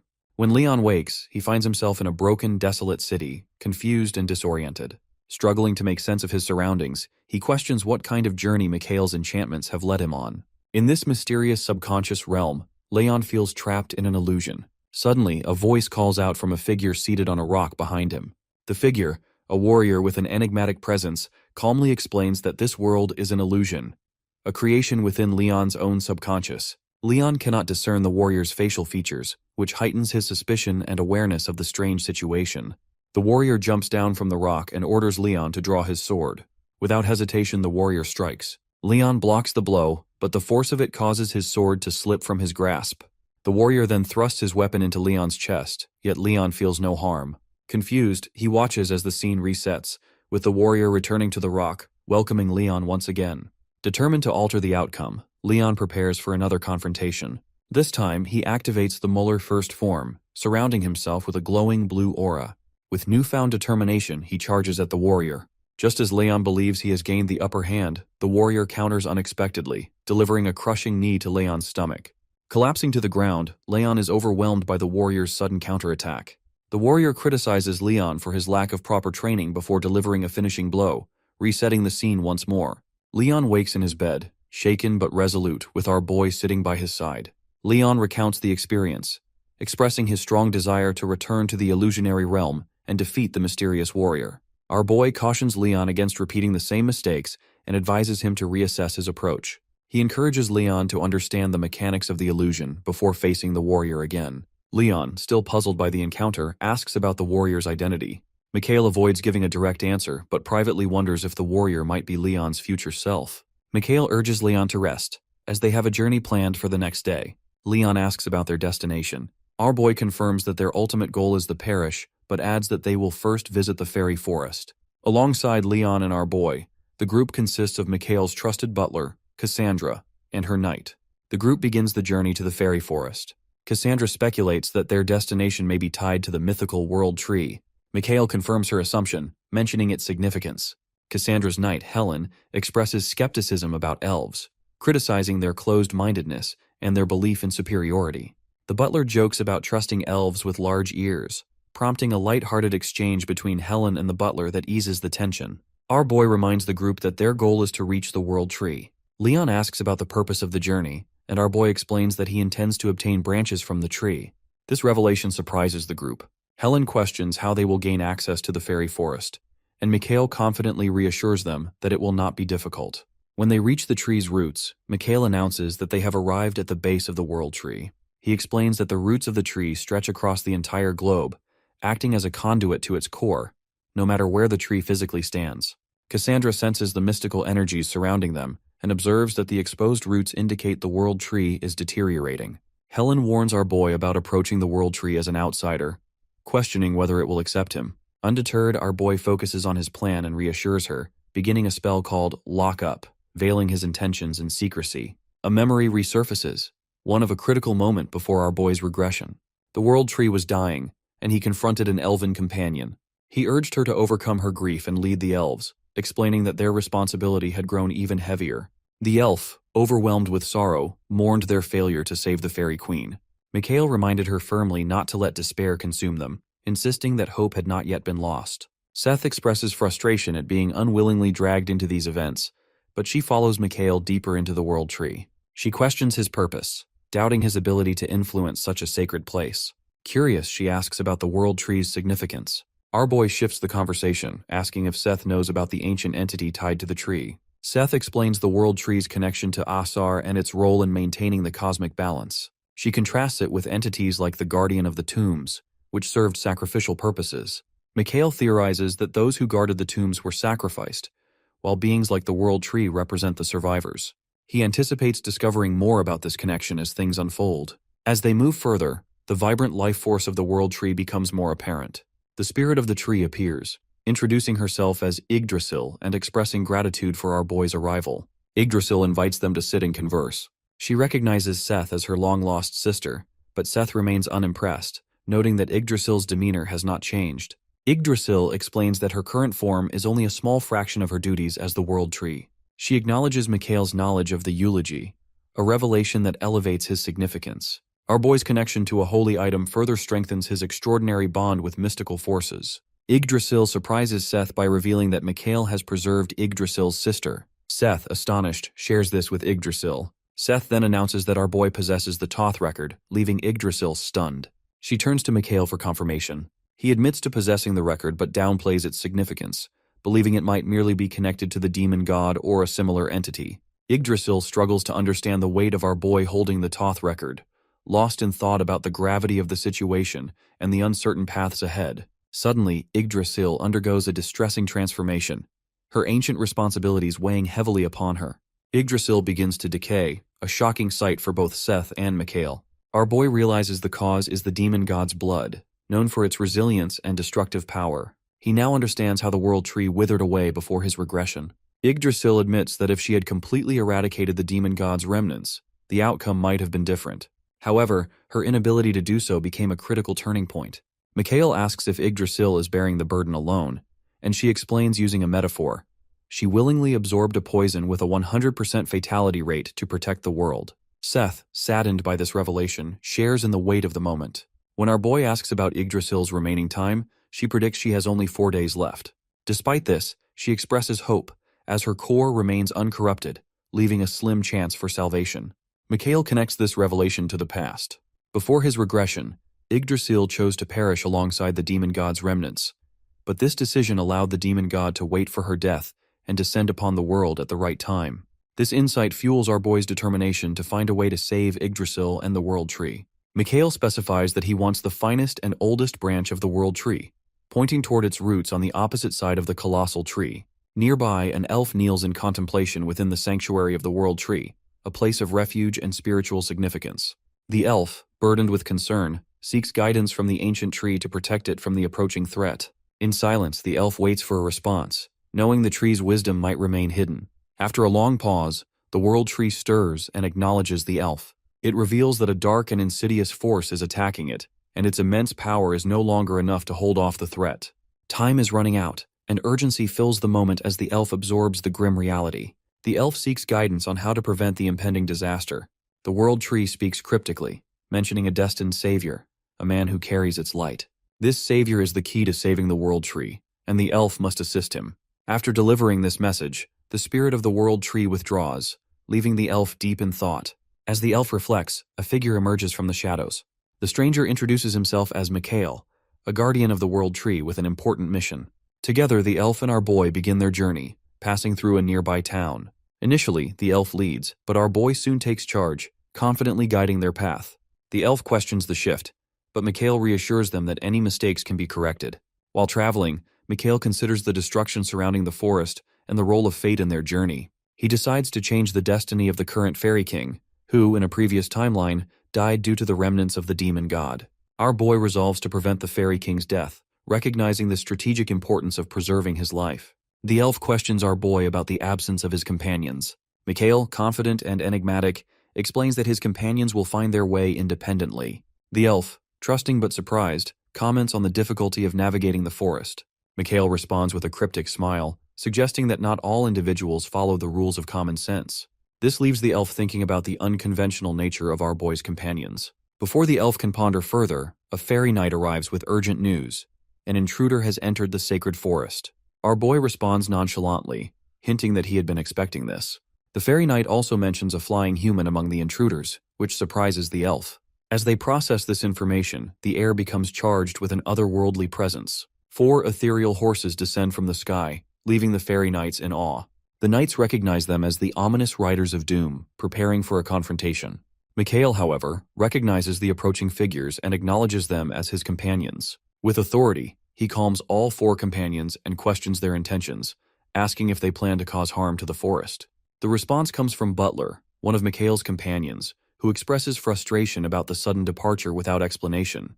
A brief consideration passes through our boy's mind in response to Butler's accusation. Butler insists that the responsibility for the servant's actions lies with both him and our boy. Unfazed, Mikhail directs the fairy knights to tie up Butler, reflecting the balance of power and loyalty among them. Unexpectedly, Butler apologizes, promising not to repeat his actions. Cassandra, another companion, laughs at the situation, amused by the chaos they have caused. Leon, seeking clarity, asks Mikhail about his intentions. Our boy reveals a branch from the world tree as advanced payment and explains that he needs his companion's help with a specific task.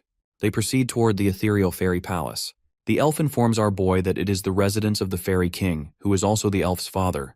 Our boy recognizes the fairy palace as a place where elves and fairies have coexisted peacefully for ages. The fairy king, an elf, is a revered leader chosen by both species. As they approach, the fairy inhabitants notice Mikhail's presence. The fairies identify Mikhail as a human, but an unusual one. Instead of recoiling, they approach him with curiosity, showing affection by hugging his face. They realize that Mikhail is a human blessed by some extraordinary force, which leads them to hold him in awe and respect. The elf accompanying our boy remarks on the unusual friendliness displayed toward outsiders, explaining that it is due to our boy's role as the envoy of the world tree. This responsibility grants him recognition, even among the typically reserved fairies. Our boy, unfazed by the attention, dismisses it as bothersome. The elf encourages him not to view the fairies negatively, emphasizing their kind nature. They reach the entrance to the fairy king's room, and the elf opens the door. Inside, the fairy king greets them, expressing delight at the rare visit of a human to the revered sanctuary and welcoming them all. Our boy bows respectfully before the fairy king, thanking him for the warm hospitality. This display of humility catches the attention of an observant elf, who is surprised by Mikhail's understanding of fairy etiquette. The fairy king, intrigued, steps closer and remarks on the depth of knowledge about their customs. With a mix of respect and confidence, Mikhail begins to share a tale that leaves both the fairy king and the gathered company in awe. The elf and others, standing quietly on the outskirts, sense the weight of the moment. A blend of uncertainty and anticipation fills the air as Jihad steps forward, addressing the fairy king as his father. He reveals the appearance of the world tree, a rare convergence of realms that transcends the ordinary. The declaration causes disbelief and astonishment to ripple through the court. The fairy king, attempting to process the gravity of the statement, questions Jihad's authenticity, stressing the need for proof, especially when it concerns something as monumental as the world tree. In a moment of uncertainty, Jihad finds support in our boy. Our boy reassures the fairy king that the claim can be substantiated. With a measured pause, he holds up a branch from the world tree. The shimmering branch speaks for itself, its essence undeniable. Mikhail explains that this branch designates him as an envoy, chosen by the world tree to bridge realms. The fairy king, taken aback by the significance of Mikhail's status, lowers himself to one knee in respect. The recognition shifts the fairy king's perspective, leaving Jihad to wrestle with a mix of disbelief and pride. Recognizing the gravity of Mikhail's connection with the world tree, the fairy king asks for his help to save the fairies. Jihad watches his father's plea, anxious and hopeful, uncertain of how this revelation will shape their future. Sensing the weight of the moment, our boy proposes a solution. He plans to create a tool to purify the toxin threatening the world tree, using the power of the branch and enlisting the aid of a fairy workshop. During the conversation, our boy unexpectedly names Ur's Fountain, a renowned workshop where the famed elven blacksmith, crafts enchanted equipment. The fairy king, momentarily startled by Mikhail's knowledge of the place, agrees to guide him there, understanding the urgency. However, before they can depart, Mikhail makes another revelation, explaining that the toxin plaguing the world tree originates from the remnants of the demon god. This shocks the fairy king. Skeptical, the fairy king questions the validity of the claim, unable to sense the dark energy that our boy describes. In response, our boy explains that the world tree has been suppressing the malevolent force, acting as a barrier between realms. He suggests that the fairy king's weakened perception may be a result of the world tree's diminished strength. The fairy king listens, clearly surprised and contemplative. Mikhail goes on to reveal that both the World Tree and the Fairy King had attempted to communicate, but their efforts had been hindered by their respective limitations. Despite the urgency of the situation, communication between them had broken down. The Fairy King urges everyone to focus on the immediate threat. He explains that creating the tool to purify the toxin would alert the remnant of the demon god.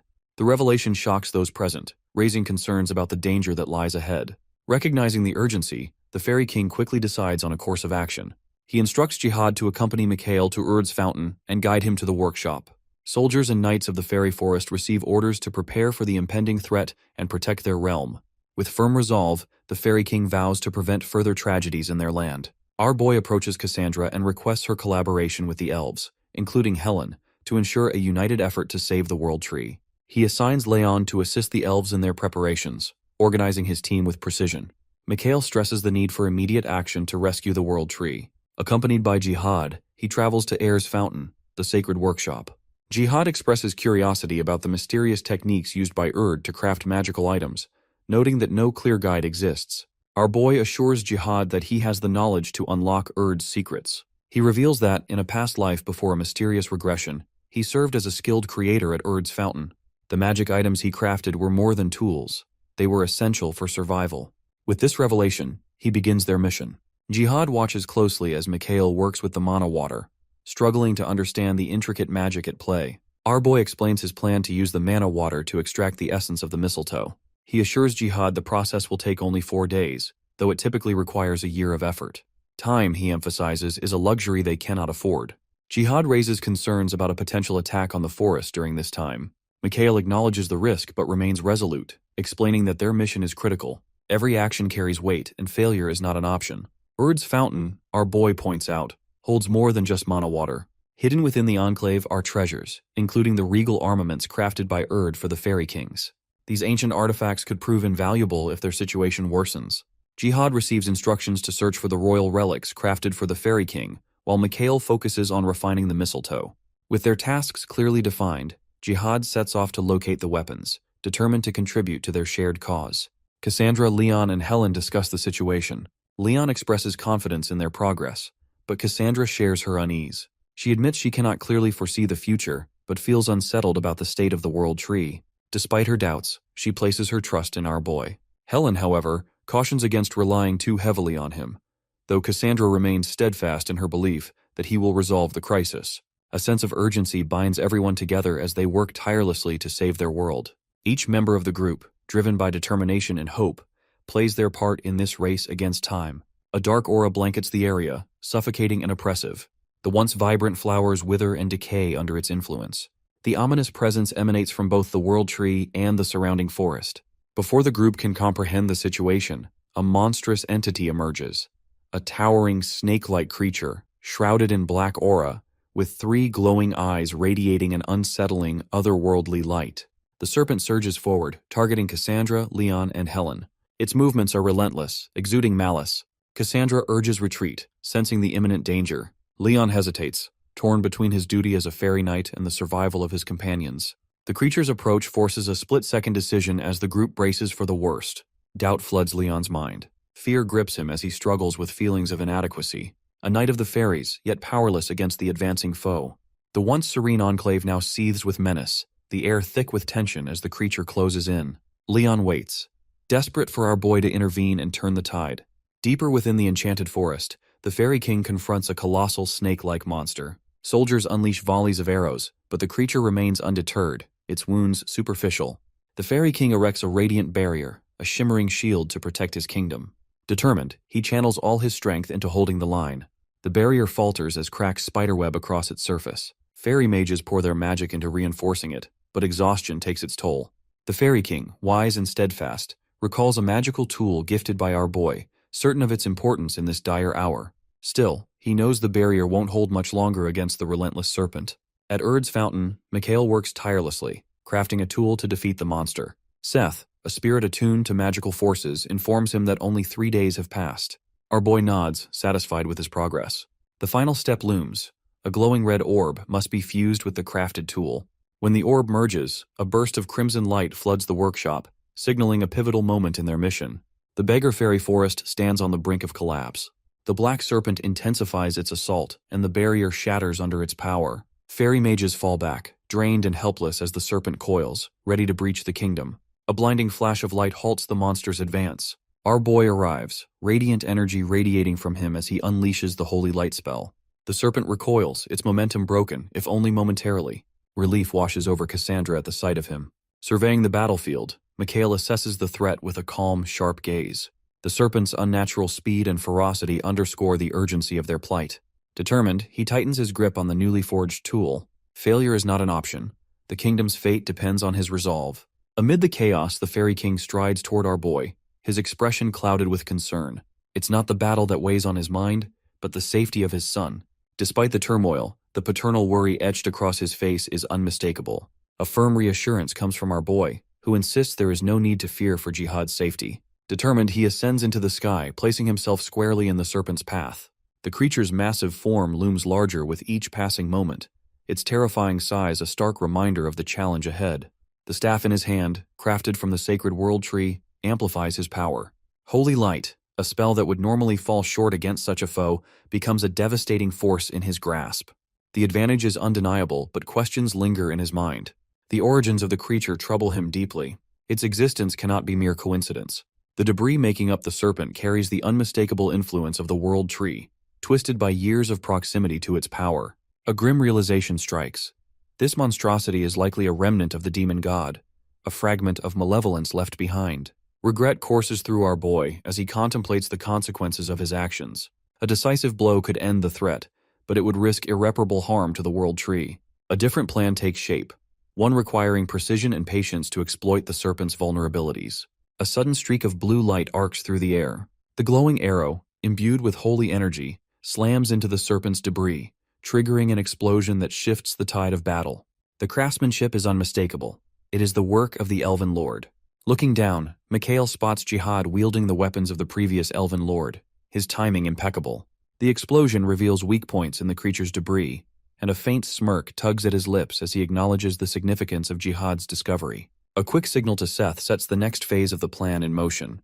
Confirmation comes instantly, and Mikhail steels himself for what comes next. The serpent, partially exposed, opens its maw, preparing a devastating attack. Without hesitation, he surges straight into the creature's mouth with unwavering resolve. Inside, the grotesque mass shifts and writhes.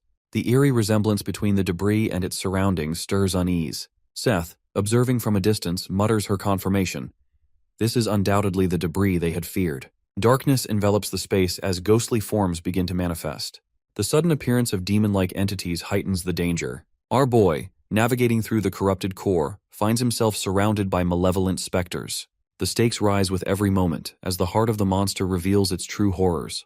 The debris reveals its true nature as Seth identifies it not just as a lifeless entity, but as a breeding ground for demons. Though the demons spawned appear unstable and weak, she warns that their fragility is deceptive. They can revive endlessly as long as they remain within the debris. Strategic adjustments follow swiftly. Our boy absorbs the warning and prepares for what lies ahead. A sequence of spells begins with circle expansion, fluidly transitioning into the complex divine gate. A massive, mirror-like circle materializes above his head, but the strain proves immense, forcing blood to spill from his lips. The setback barely slows him. Regaining composure, he directs the radiant energy toward the swarming demons. A blinding beam of light engulfs them, reducing the threat in an instant. The potency of Divine Gate demands reflection. Its sheer effectiveness stands out in this dire situation. Seth, observing the decisive outcome, is struck by the spell's power. Recognition of its intricacy deepens her admiration, a reminder of the mastery Mikhail held even before his regression. Uncertainty lingers, however. The swift demise of the demons seems almost too convenient, prompting Seth to seek clarity. Her steps bring her closer as concern flickers across her face. Worry for his well-being mingles with curiosity about his strategic choices. The blood on his hand catches the light as he acknowledges the toll. Admission of overexertion comes with an explanation. Divine Gate's activation required immense mana. Using it in isolation was deliberate. Pairing it with other spells would have limited its duration to a mere 5 minutes. Despite the strain, resolve burns undimmed. The fight within the debris demands his unwavering commitment. Moments grow tenser as he delves deeper into the chaotic heart of the debris. The discovery of its core halts him. An eye, grotesque and pulsating, embedded within the mass. Seth's sharp gasp confirms the dread. It is the demon god's eye, the sinister force controlling events from the shadows. A malevolent gaze locks onto him and Seth as the eye opens, radiating ominous intent. Time becomes a precious commodity as the countdown for Divine Gate leaves 3 minutes. The eye retaliates, its attack separating them in an explosive moment. Quick thinking sends him hurtling forward with a blink spell, reappearing directly before the eye. 1 minute remains on the spell's clock. A yellow crystal emerges amidst the chaos, its glow an unsettling sight. Crushed under his hand, the crystal shatters as time dwindles to a precarious 30 seconds. The demon eye, enraged, prepares a devastating strike. Salvation arrives in the form of an ethereal arrow, its glowing trail piercing through the air. The well-timed intervention intercepts the attack, leaving Seth astonished as the arrow spares him from imminent destruction. Outside the debris, the precision of the arrow becomes clear. Jihad stands ready, responding to the earlier signal sent by Mikhail. He holds his ground as the battle reaches its peak. The demon eye looms ominously, and our boy steps forward, challenging its assumption that its connection to the world tree renders it invincible. A moment of reflection sharpens his resolve. Even in the face of failure and potential death, the fight against the darkness carries profound meaning. With unwavering determination, he unleashes a 7th circle spell, Egrail, inspired by the enduring spirit of the world tree. The spell embodies hope and resilience, drawing strength from the tree's ability to persevere despite being consumed by the debris. Even in destruction, it left behind a single sprout, a promise of renewal and rebirth. Energy surges outward as Egrail takes effect, its power focused entirely on the malevolent force within the demon eye. The spell carries with it the weight of countless struggles, symbolizing a final stand against the lingering shadows. A shift begins as the world tree's gratitude manifests.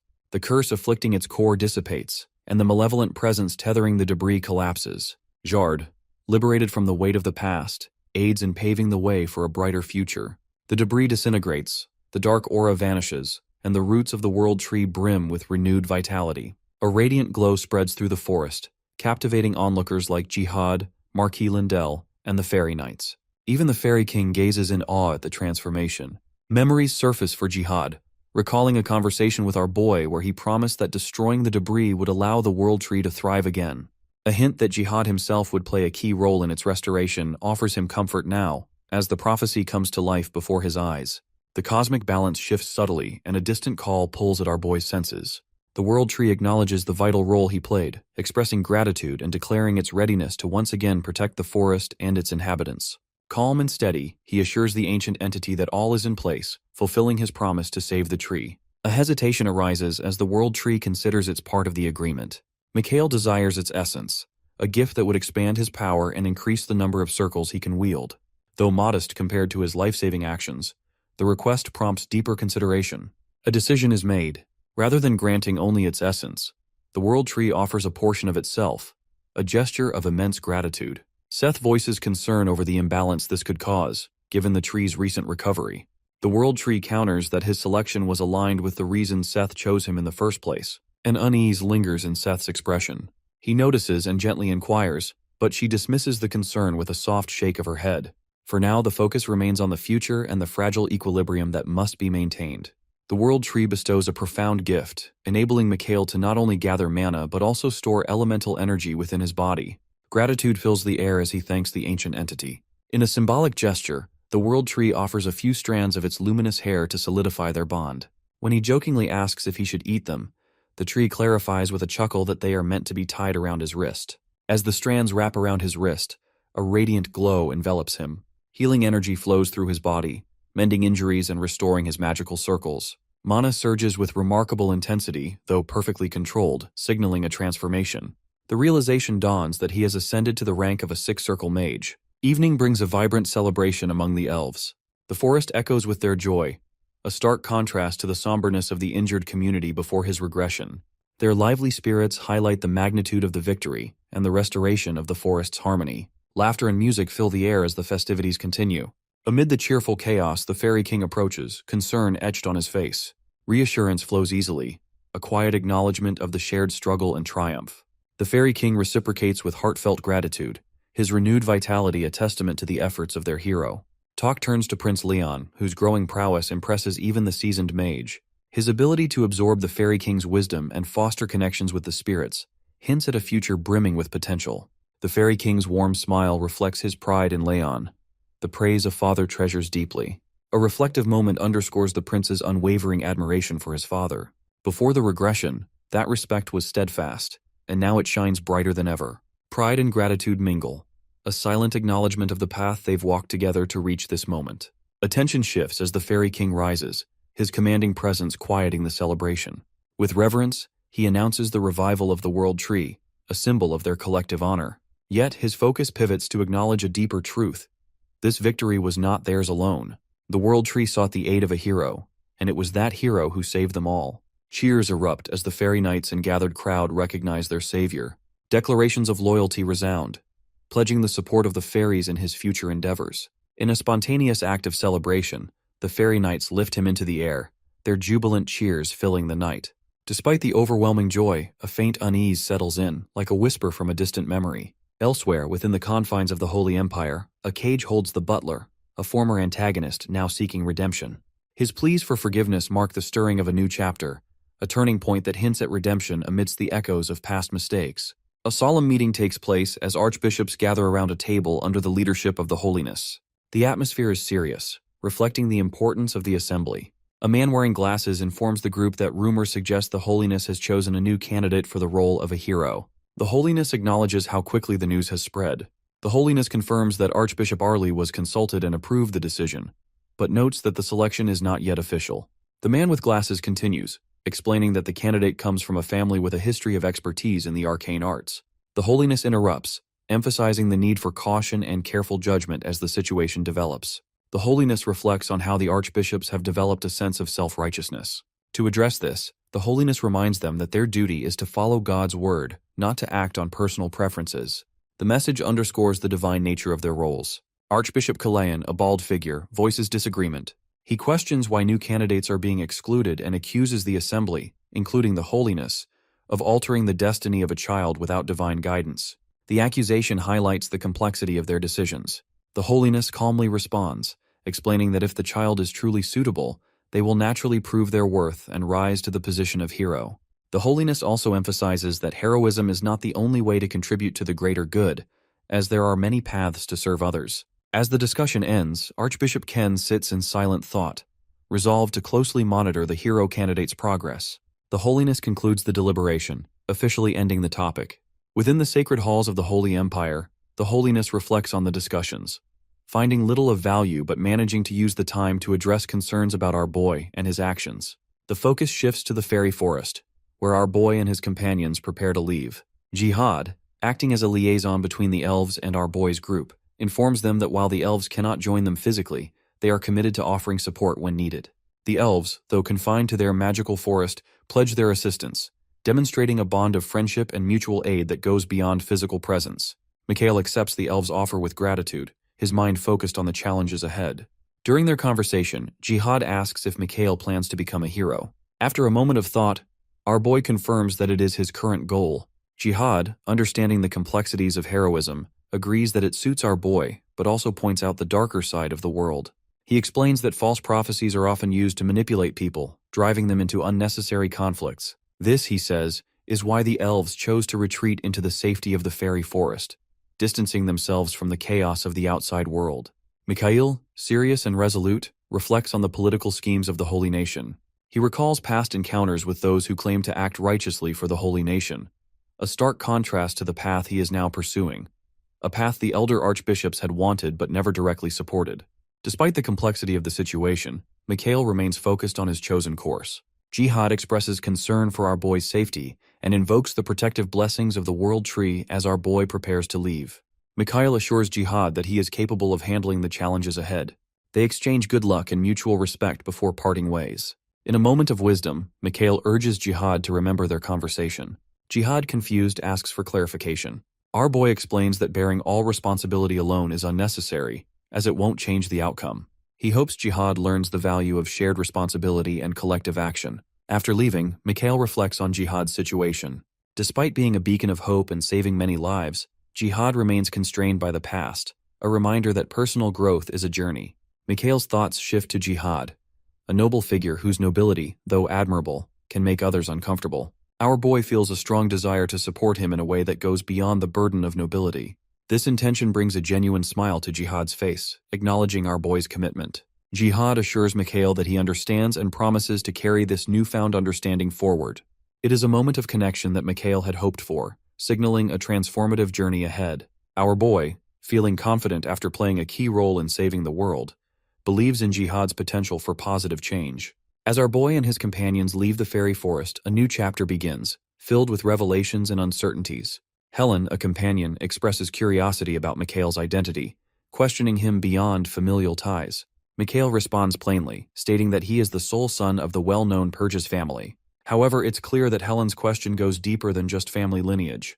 The spirit companion among them echoes Helen's doubts, recalling a time when she wondered if Mikhail might be of mixed blood. This disclosure creates a sense of mystery surrounding our boy's true nature.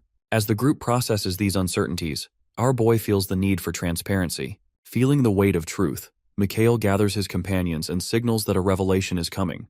The group's attention focuses on him, anticipation on their faces.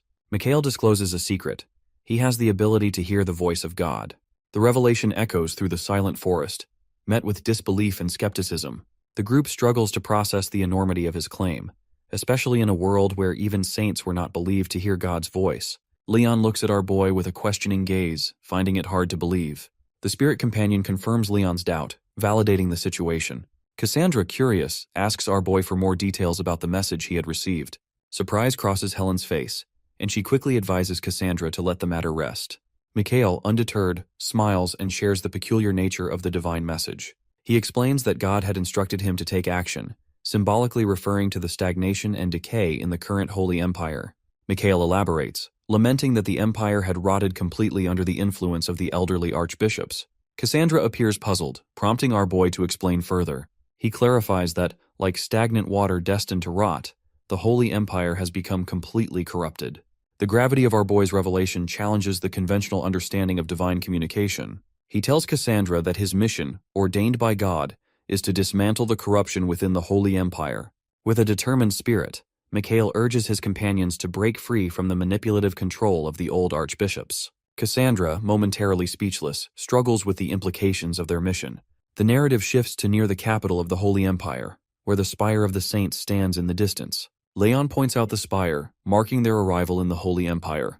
Mikhail acknowledges its significance, understanding that it signals their entrance into the heart of the empire. As they approach a checkpoint before entering the capital, a worker greets them and asks for their names, nation, and purpose for visiting. Our boy hands over a letter containing an invitation from Archbishop Arley. The worker, surprised, assures our boy that he will examine the letter's contents. Unbothered by the worker's surprise, our boy confidently suggests that the worker must have expected their arrival. The worker, now more focused, promises to investigate the letter immediately. As the worker inspects the letter, a soft pink aura envelops it, indicating a magical enchantment. In response, the worker asks our boy for a drop of his blood on the letter. Mikhail complies, offering a small drop, which satisfies the worker. This confirms Mikhail's identity, allowing the group to enter the capital. As they cross into the capital, Mikhail reflects on the caution shown by the high elders of the Holy Empire, particularly regarding the selection of warriors. In the world of warriors, the dynamics are different. Even if they lose their official ranks, the essence of a warrior remains unchanged. Onlookers from the Holy Empire watch them, curious and observant.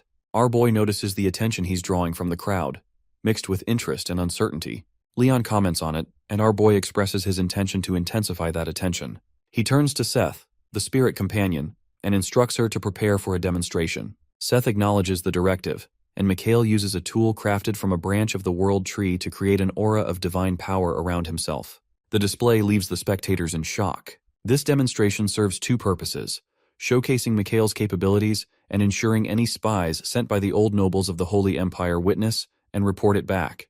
During the display, a butler discreetly approaches our boy and informs him about the presence of unwanted guests in the crowd. Our boy acknowledges the information and thanks the butler. He then grants the butler some time off, assuring him that he won't interfere with his personal pursuits. The butler is given the choice to relax, recreate, or solve a puzzle. Mikhail smiles and grants him a break, telling him to enjoy his time as he wishes.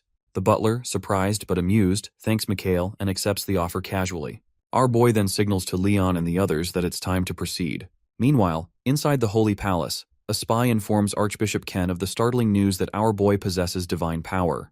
The Archbishop is shocked and dismisses the idea, arguing that the Walpurgis family's lineage is rooted in magic, making it impossible for them to wield divine energy. He insists that mana and divine energy cannot combine, calling the idea a myth. Struggling to understand this, he finds it hard to accept that Mikhail could use both energies. The spies then reveal another surprising fact. Cassandra is part of Mikhail's group, which leaves Archbishop Ken even more astonished. Our boy steps into the sacred halls of the Holy Palace, where a figure with blue hair thanks him for undertaking the journey. Sihan, the intermediate priest, is introduced as the one assigned to assist our boy. He mentions that the aura of holiness awaits them inside the room. Sihan notices the youthfulness of the priest and silently reflects on the responsibilities placed on someone so young. Despite this, Mikhail decides to defer to Sihan, allowing him to lead in the upcoming encounter. However, Sihan interjects, reminding Mikhail that his companions cannot accompany him into the sacred chamber. This is a necessary but inconvenient truth, prompting our boy to consider informing his companions. Our boy calls Arlie over for a private conversation. When Arlie approaches, Mikhail speaks about Archbishop Ken's knowledge of her existence, a revelation that carries significant implications. Arlie acknowledges that she is aware of the situation. A moment of anticipation hangs in the air as Arlie asks for guidance on the next course of action. Mikhail's response is straightforward and supportive. He assures Arlie that no matter what decision she makes, he will stand by her and offer help. This unconditional support catches Arlie off guard, prompting her to seek clarification. Mikhail explains that the decision is entirely hers, showing his trust and respect for her autonomy. Arlie acknowledges this and assures our boy that she will do what she believes is right. Our boy tells her that he trusts her to handle the situation. With that, Mikhail turns his attention back to Sihan, recognizing that their journey through the sacred palace is about to begin. Before the conversation can continue, Arlie pauses and shares her personal reasons for leaving the Holy Nation. Arlie decides to share a piece of her history, a decision that shows her trust in Mikhail. Our boy, intrigued by the revelation, encourages her to share her story. This act reflects the trust that has developed between them. As our boy moves into the room, leaving Arlie to her thoughts, Helen quietly approaches her. Helen, ever practical, questions the wisdom of sharing such personal details with our boy. Cassandra, confident in her trust in our boy, calmly expresses her loyalty and reliance on the bond they've formed. Leon, meanwhile, admires the grandeur of the holy place, appreciating its sanctity and significance to the Holy Nation. Acknowledging Leon's sentiments, Cassandra briefly mentions her past, particularly her humble beginnings in the slums, adding depth to her character. However, Helen, perhaps trying to protect Cassandra from unnecessary exposure, redirects the conversation. Cassandra reassures Helen that the past is just that, a chapter left behind. Describing the deep connection she feels with the Holy Nation, Cassandra tells Leon it is a guiding light that saved her from the hardships of the slums. She expresses a strong desire for the Holy Nation to maintain its essence, much like when she first saw its grandeur in the Holy Palace. Cassandra shares that Mikhail has given her the freedom to act as she chooses, and despite the elders' skepticism toward her prophetic insights, she feels the need to earn their trust through actions. The scene shifts to Mikhail, who is in a meeting with the priest Sahan. Sahan informs our boy of rumors about a supposed miracle at the front gates. Surprised by the spread of such tales, our boy confirms that it is indeed a manifestation of holy energy. He questions Sahan about the unusual nature of a magician wielding such power. Sahan, visibly impressed, expresses his fascination with Mikhail's magical abilities, admitting that he has never seen such power in previous warriors. Mikhail tells Sihan that he finds it strange, as he thought the Holy Nation had already chosen their next warrior. Sihan shares his positive opinion of Siegfried, the presumed successor, describing him as someone who compensates for a lack of knowledge with other qualities. Noticing Mikhail's serious expression, Sihan quickly apologizes, worried that he may have overstepped. Our boy, in turn, grasps Sihan's hand, acknowledging their connection and recognizing the potential significance of the intermediate priest in the unfolding events. As they approach the holiness room, our boy learns that Sihan, as an intermediate priest, has the privilege of entering first. Before parting ways, Sihan offers Mikhail a blessing, invoking the divine favor of Hika. Left outside the room, Mikhail prepares for his meeting with the holiness. When our boy opens the door, he is surprised to find Siegfried, with golden hair, standing before him. The unexpected encounter disrupts Mikhail's expectations, leaving him in momentary disbelief. A few minutes earlier, our boy questioned Cassandra about her departure from the sacred land. She explained that her leaving wasn't just about a disagreement over her prophecy. Cassandra revealed that the public version of the prophecy was distorted. She described a world consumed by chaos, set ablaze by a demon god, with blood flowing through the land. Amid this disaster, a hero would rise, symbolized by a lion with a golden mane and an inverted sun around its neck. However, Cassandra hinted that this hero might eventually fall. Mikhail is stunned. The hero's power is beyond the understanding of the Holy Nation, making it logical for the archbishops to hide such a negative prophecy. As he processes this, a realization hits. The golden-maned lion reminds him of Siegfried's golden hair. The scene shifts to the holiness room where our boy faces Siegfried. Seeing Siegfried triggers a surge of anger, but Mikhail decides to hold it back. After a moment of calm, he addresses the holiness with practiced politeness, thanking them for the audience. The holiness acknowledges our boy's respectful demeanor and responds. Mikhail then asks about Siegfried's identity. The holiness reveals that Siegfried is the prodigy of the Golden Lion Knights, a hero candidate. This means both our boy and Siegfried are potential heirs to the hero's mantle, and the next hero is likely to come from one of them. Representing chivalry, Siegfried offers a handshake. As Mikhail shakes his hand, frustration rises within him. The touch of Siegfried's hand seems to release his divine energy, subtly entering our boy's space. It feels like Siegfried is testing Mikhail's strength, silently challenging him. With a slight grin, Mikhail decides to respond, using his free circulation method to channel his own divine energy. A question lingers in our boy's mind. Did Siegfried intentionally connect their energies, or did it happen by accident during the handshake? The answer comes when Siegfried tries to pull his hand away but encounters an unexpected barrier of our boy's mana. The collision surprises Siegfried, who asks Mikhail to release his grip, warning that it could endanger his life. Reluctantly, Mikhail lets go, freeing Siegfried. The holiness, watching silently, observes our boy's divine energy closely, noting its purity in a moment of realization. The holiness recognizes that our boy's divine energy is unusually pure, possibly even surpassing his own. Intrigued, he asks Mikhail about the source of this energy. Mikhail confidently states that he received a revelation. The holiness, skeptical of the claim, admires Mikhail's ability to lie with such certainty. Siegfried, recovering from the ethereal encounter, interrupts, pointing out that revelations to humans stopped after the prophecy wars, and even the holiness has not received one. Our boy, with a confident smirk, dismisses Siegfried's doubts, arguing that the hero, being inherently unique, transcends the limits of the holiness, and questioning his divine essence is blasphemous. Realizing his mistake, Siegfried humbly apologizes, easing the tension in the room. Despite this, our boy remains firm and suggests they work together to study the prophecy for a clearer understanding. Aware of the need for a plausible excuse, Mikhail nods to the holiness and promises to share the revelation he received. His attention is suddenly diverted, however, when a mysterious girl appears before him. She moves with an almost feline grace and recognizes Mikhail's ability to sense her presence. Surprised, Mikhail tries to understand who she is, as she seems to manipulate time effortlessly. The time freeze creates a surreal atmosphere as she approaches him and asks about his perception of her. Considering her abilities, our boy links her to a rare group of individuals capable of such feats, the name Hekau coming to mind. The girl smiles knowingly, confirming our boy's suspicion. She has a blend of Hekau's abilities, but her demeanor is playful rather than stern, suggesting a complex relationship between them that goes beyond normal interactions. Seth states that Hekau is not the other half of Asura, but rather a fragmented part that's separated from him. Seth recalls a time when Hekau, instead of fighting, had shed tears. This memory triggers an outburst, and in anger, Hekau pushes Seth to the ground before turning her attention back to our boy. She acknowledges him as the successor.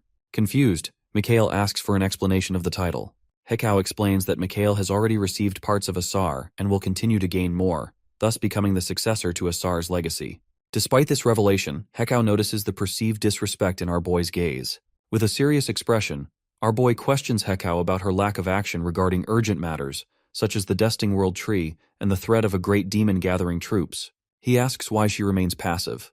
With a cryptic smile, Hekau acknowledges our boy's frustration and explains her reasons for not immediately acting on his concerns. This revelation hints at a deeper connection, leaving Mikhail with more questions than answers. Undeterred, he asks Hekau for clarity on her motivations. Hekau forms a pattern with her fingers against her lips as she explains that despite being labeled a god and sharing a similar existence with him, her words have failed to reach him. She dismisses any notion of perfection. When Mikhail asks about the implications of her godhood, Hekau promises to explain the details later, as the story is too complex for a quick explanation. Hekau then reveals an unusual problem.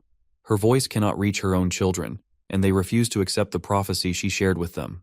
Our boy asks about her intentions, and Hekau explains that for some unknown reason, he is the only human she can communicate with, urging him to figure out why. She adds that if Mikhail can solve her problem, it would be greatly appreciated. With a casual flick of her finger, time resumes its normal flow. Siegfried, curious about the prophecy, approaches Mikhail, prompting him to consider the impending threat of the demon god. The urgency of the situation weighs heavily on Mikhail, but before discussing the prophecy, he decides to share a revelation of his own. Our boy expresses his disappointment with the current state of the Holy Nation. The Holiness stands in shock, and Siegfried, loyal to the Holy Empire, defends its honor. Undeterred by Siegfried's defense, Mikhail challenges him, pointing out that Siegfried has not yet confirmed the accuracy of the prophecy before defending it. With a stern gaze, Mikhail silences Siegfried, urging him to reflect before speaking further. Redirecting his attention to the holiness, our boy introduces a cryptic prophecy from the past. It foretells that the holiness has two children, one within reach and the other lost. This prophecy suggests that things will not unfold favorably for the holiness. The revelation leaves the holiness struggling to understand its vague meaning. Confident in the importance of accuracy over origin, Mikhail states that if he makes the prophecy accurate, it will be true. The holiness, still grappling with the message, suggests ending the conversation, reminding both Siegfried and our boy of the heavy expectations placed on them by the people. As Mikhail prepares to leave, the holiness hesitates, as if about to ask something, but refrains. Our boy reassures the holiness that everything will unfold as intended, and if it deviates, he will ensure it is corrected. After leaving the Holy Palace, Mikhail finds that a seal has been placed on him. Siegfried, acknowledging Mikhail as their only hope, explains that it is the least they can do. Siegfried jokingly asks if our boy's whole body will soon be covered in seals, to which our boy casually replies, "Maybe." Together, they decide to head to Cassandra. Meanwhile, at Cassandra's location, Leon witnesses Helen in a skirmish with a knight. The knight, asking about Cassandra's whereabouts, expresses a desire to meet her. Helen stands her ground, telling the knight that he has no right to make demands. The knight, however, argues that their return shows recognition of the holy nation's righteousness. Helen strongly disagrees, but the knight presses on, saying that Cassandra, as a member of the holy nation, should naturally be present. The knight subtly implies that Helen is in the wrong. Noticing the situation could escalate, Leon intervenes and urges the knight to stop. The knight ignores Leon's plea, prompting him to assert that Helen is his ally due to the Parcelope family name. Unfazed, the knight acknowledges Leon as the Empire's genius, but insists he has no choice. As the knight draws his sword, Leon recognizes him as the White Knight, the vice-captain of the Holy Knights. The knight warns Leon to step aside, but Leon stands firm, preparing for a fight. The knight attacks, but Leon skillfully blocks his strikes. Cassandra, sensing the tension, steps forward, urging them to stop and expressing surprise at the knight's sudden appearance. Cassandra questions the knight's motives. He assures her that the archbishop regrets past events and promises a different approach this time, inviting Cassandra to accompany him. She considers the possibility that he might share the archbishop's beliefs, especially given Ken's focus on maintaining order. However, concern creeps in as Cassandra wonders if returning might mean being restricted by the strict rules enforced by Archbishop Ken, limiting her freedom to leave. Filled with apprehension, she confronts the knight about his intentions, firmly refusing to comply with his demands. In response, the knight subtly implies that he might use force if she continues to refuse, urging her to reconsider. He gives her a choice with serious consequences, forcing her to weigh her options. Mikhail, cloaked in mystery and wielding powerful fire magic, intervenes with a controlled display of elemental power. His actions show his commitment to protecting Cassandra, reminding his promise to keep her safe. Taking control of the situation, Mikhail instructs him to leave without worrying about Cassandra. Mikhail tries to justify his actions by emphasizing the importance of the holy nation, claiming that while he may aspire to become a warrior, he doesn't have the authority to stop the holy knights, who are loyal to the nation and its order. Our boy counters his assertion with a slight grin, suggesting that he may not fully understand the laws of the holy nation. He offers to explain them, implying that the situation might not be as simple as it seems. Cassandra had left the holy nation, and she wasn't without reason for doing so. She was now with the warrior candidate. Mikhail suggested discussing the matter with Archbishop Kilian. However, the knight's expression made it clear he disagreed. Noticing this, Mikhail instructed him to leave and warned him not to do anything reckless again. Meanwhile, our boy was determined to speak with Helen. In a quiet room, he turned to Helen and asked him to take off the helmet.